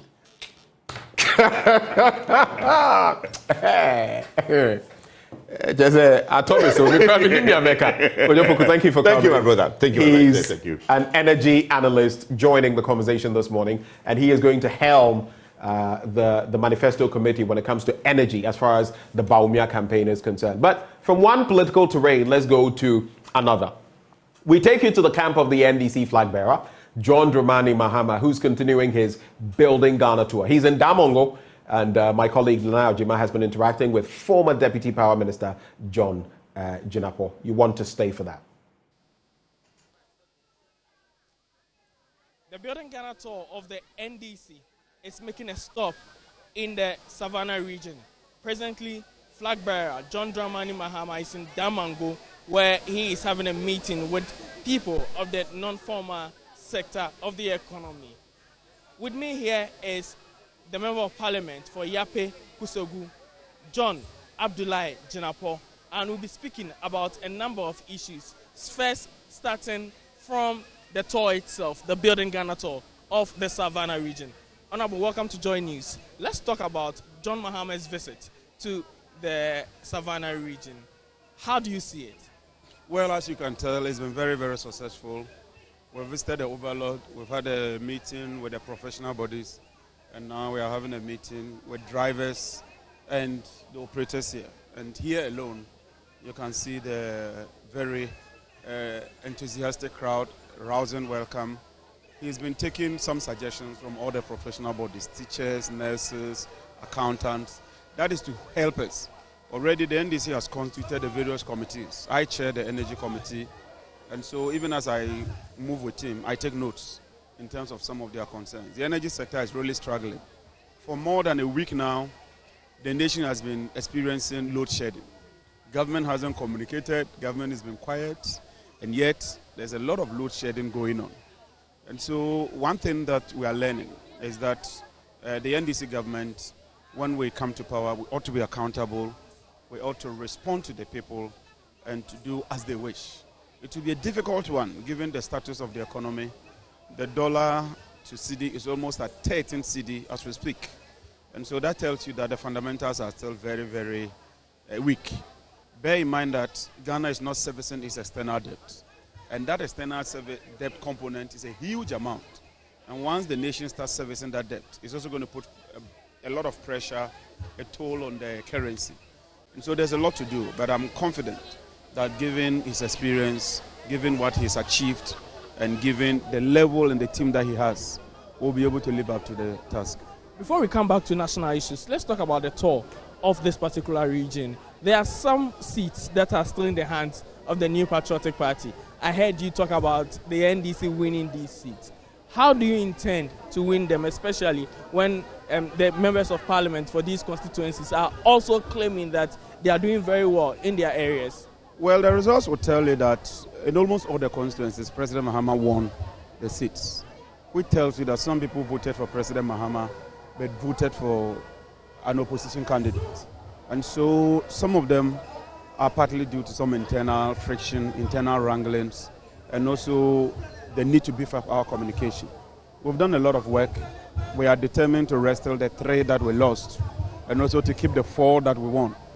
It's not an easy task, and that's what I was telling them, that this victory, though certain, is not going to be guaranteed on a silver platter, and that we have to work to secure the ballots and ensure that we capture all the 7 seats. And that is what we are determined. And looking at the candidates we have, I'm confident that they will be able to live up to expectation. Talking about Damango constituency itself, the person holding it is very strong in the New Patriotic Party. He is the minister in charge of lands and natural resources. Before becoming a minister, he was a deputy chief of staff.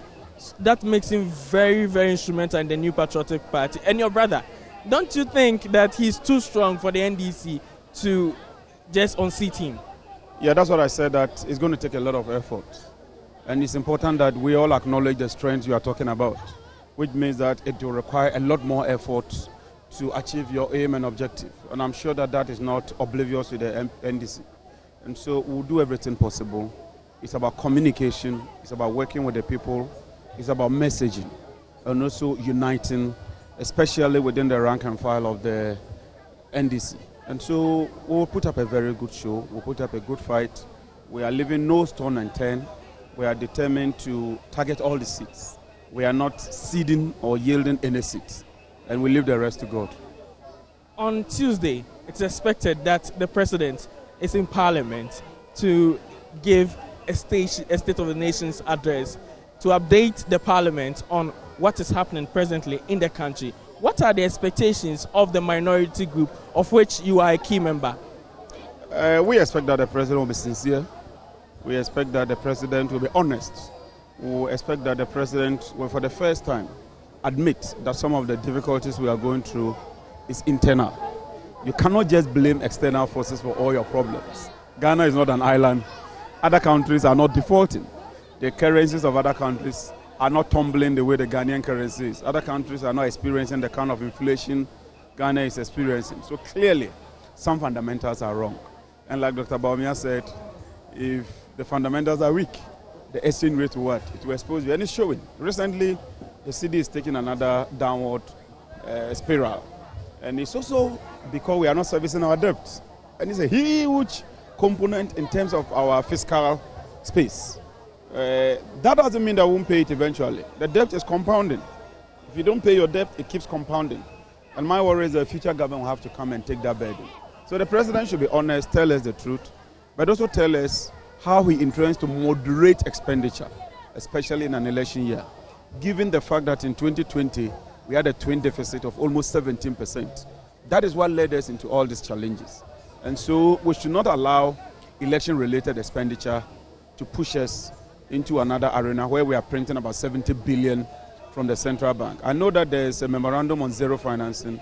We'll also be in touch with the IMF and to insist that government lives by its expectation and adjust to meet the fiscal responsibilities. We know about what is happening in the power sector. Already, as you said, we are experiencing some sort of doomsday, if I may put it that way, inconsistent power supply.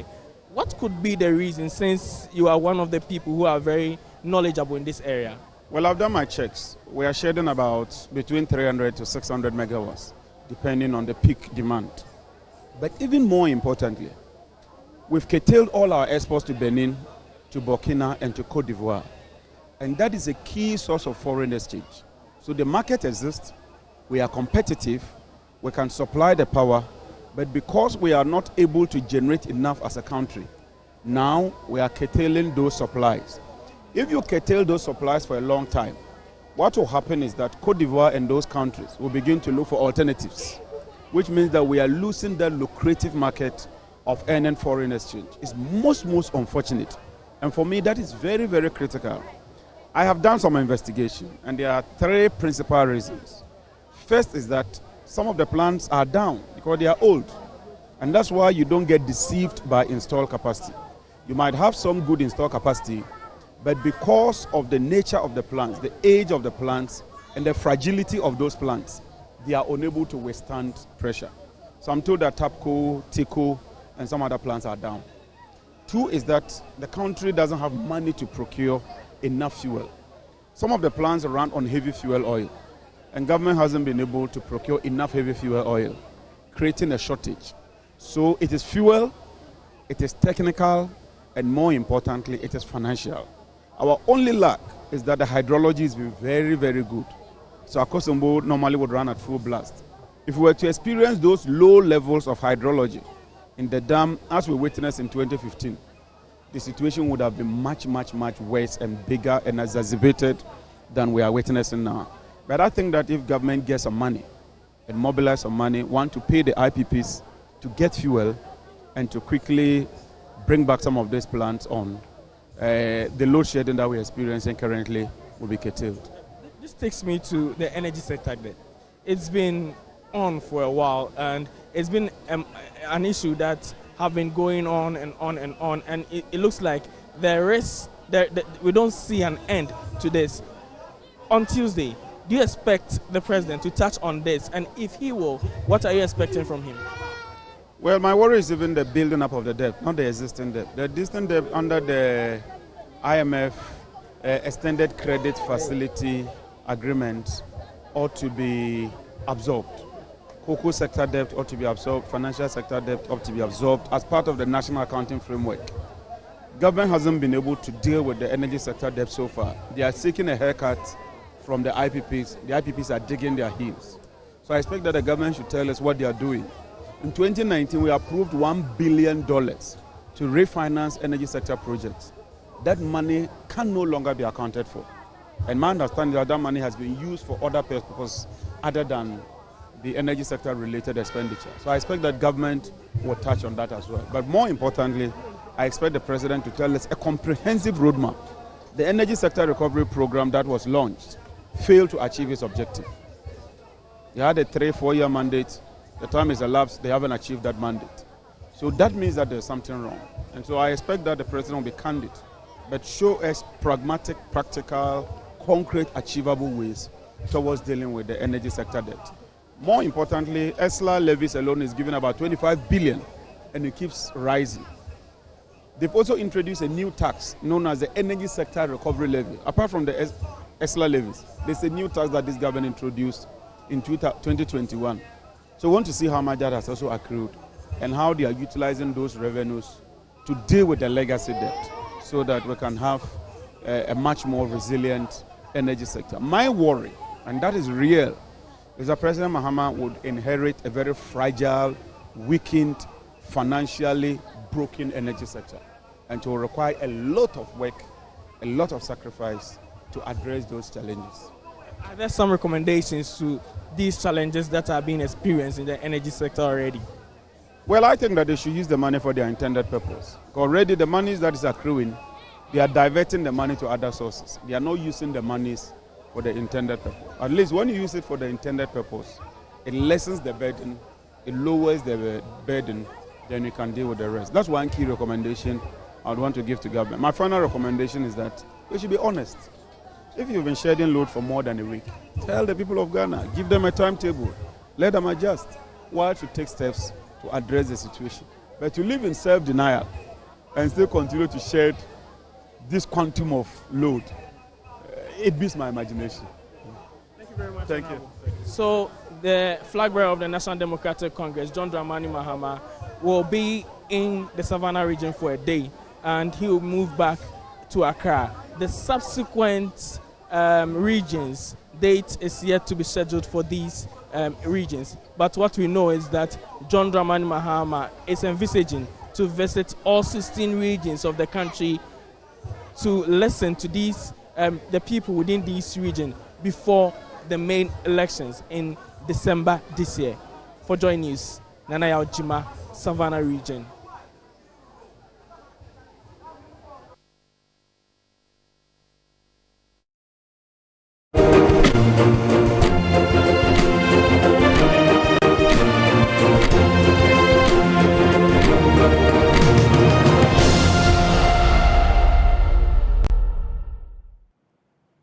Hello, can you see me? Well, yes, I'm here. And there you are, wherever you are watching us, whether it's your home or your office, wherever it may be, even on your gadget. Thank you for staying with us. On this last leg of the show, we'd love to hear from you. Yes, you. So just call that number 0302 211 691. 0302 211 691. You heard Kojopo come and sit here, talk about energy matters, where this administration, he feels this administration has got it right, where it's got it wrong, and what he likely would be putting in that manifesto committee as he chairs or helms that committee. We also had that interaction with Kwame Pianim, crack economist, man who shares his thoughts. He says the mate analogy used by Bawumia was not apt.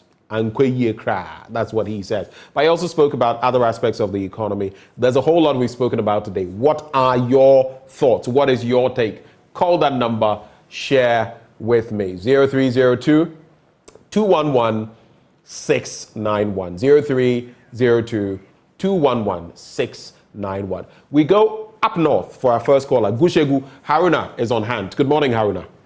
Good morning, Benjamin. Good morning to you and your listeners. Yo, wasam no bono tofa. Wasam listen. Once again, sir, let me greet my honorable MP, Deputy Minister of Transport, and the MP for Bushigo, Lawyer Hassan Tampoli. I would like to contribute more for about this man, our former Chief of Staff, Kojo Pianim, discussion. Hello? Hello, Benjamin? I can hear you. Go ahead. I know Bawumia is a listening leader, and I know he heard what Kojo Pianim was talking about, and I know that you bring all on board. And then about the energy, I think Ghanaians are aware that since this government came, we never had used so.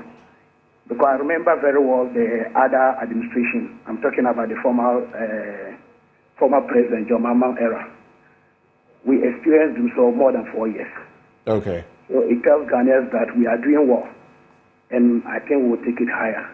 All right. So this Mr. Opoku, what's the name? I think is Kojo Poku. Kojo Poku or something like that. The one, the energy expert, the one leading the chair. I listened to him, but I know that with the expert that we have with him, I think they'll take it far. All right, thank you. Thank you for your thoughts. We have Abdullah now in Tamale. Abdullah, welcome. Good morning, sir. Good morning, Chief. What are your thoughts? Please, I'm a nurse. You are a nurse? A registered nurse. And okay. We finished our national service that was 2021. We completed 2020 and 2021 that we finished our service. Up to now, we are still sitting and no financial clearance. And we are not hearing any good news about posting. So we don't know.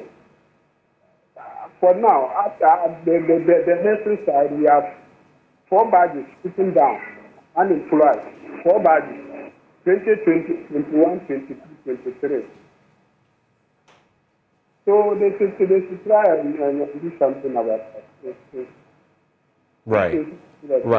Right. Thank you so much for sharing your thoughts. Of course, yesterday we were talking about unemployment and the havoc it's wreaking, especially on the youth. Let's now go to Navrongo. We have Simon on the line. Hello. Hello. Good morning. Good morning, Chief. What are your thoughts? I'm Simon from Navrongo. Actually, what I want to say is, what is your mama come to do in Ghana? What is come to tell her? What is what? I am saying that what is your mama coming back to do? She asked us to come and tell her.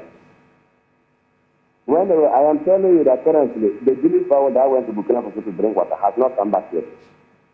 So your mama, we don't just need him in Ghana again. He has absolutely nothing. When I heard John Jinapor saying that he's engaging with teachers and nurses, we the North, we have nothing to do. There's no work for us to be doing in the North. There's no goal, there's no nothing. When he came to power, he came and got teachers and nurses with allowances. When your mama is a Northerner, he came and harmed with the Northerner. And one Northerner to support him.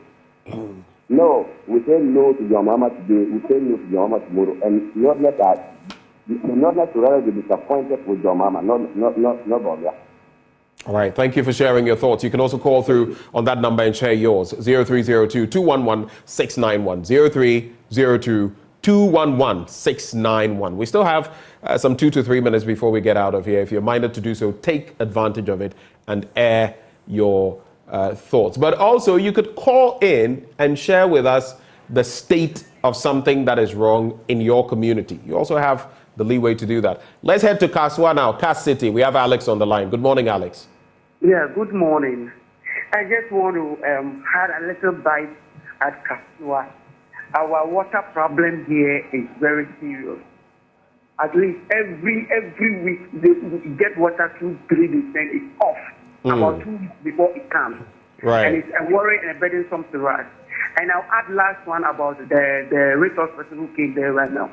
He was talking about, so there's nothing on the table, so he's dead.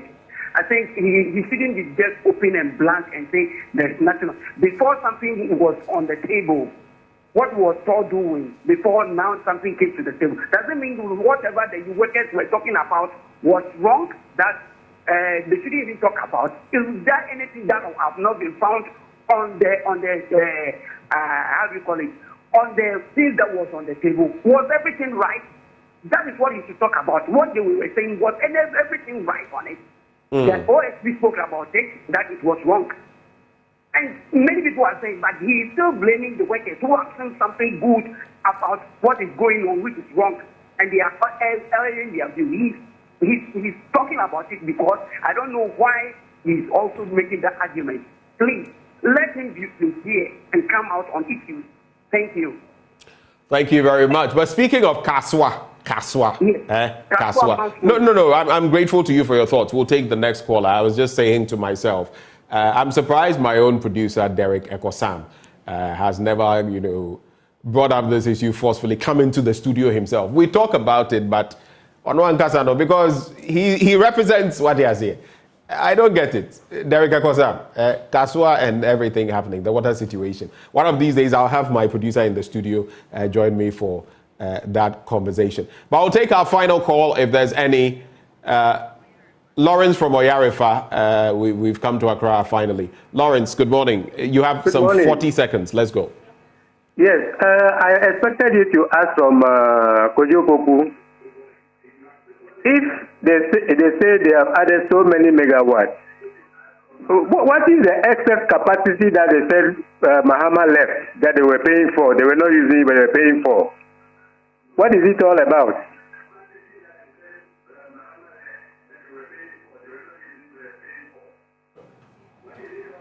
Thank you very much. All right, thank you. Thank you for sharing your thoughts there. Well, that's how we're going to cap it off as far as the call-in segment is concerned, having your say. We're grateful that you took the time to actually join us for this conversation. Right before we go, let's celebrate a few people.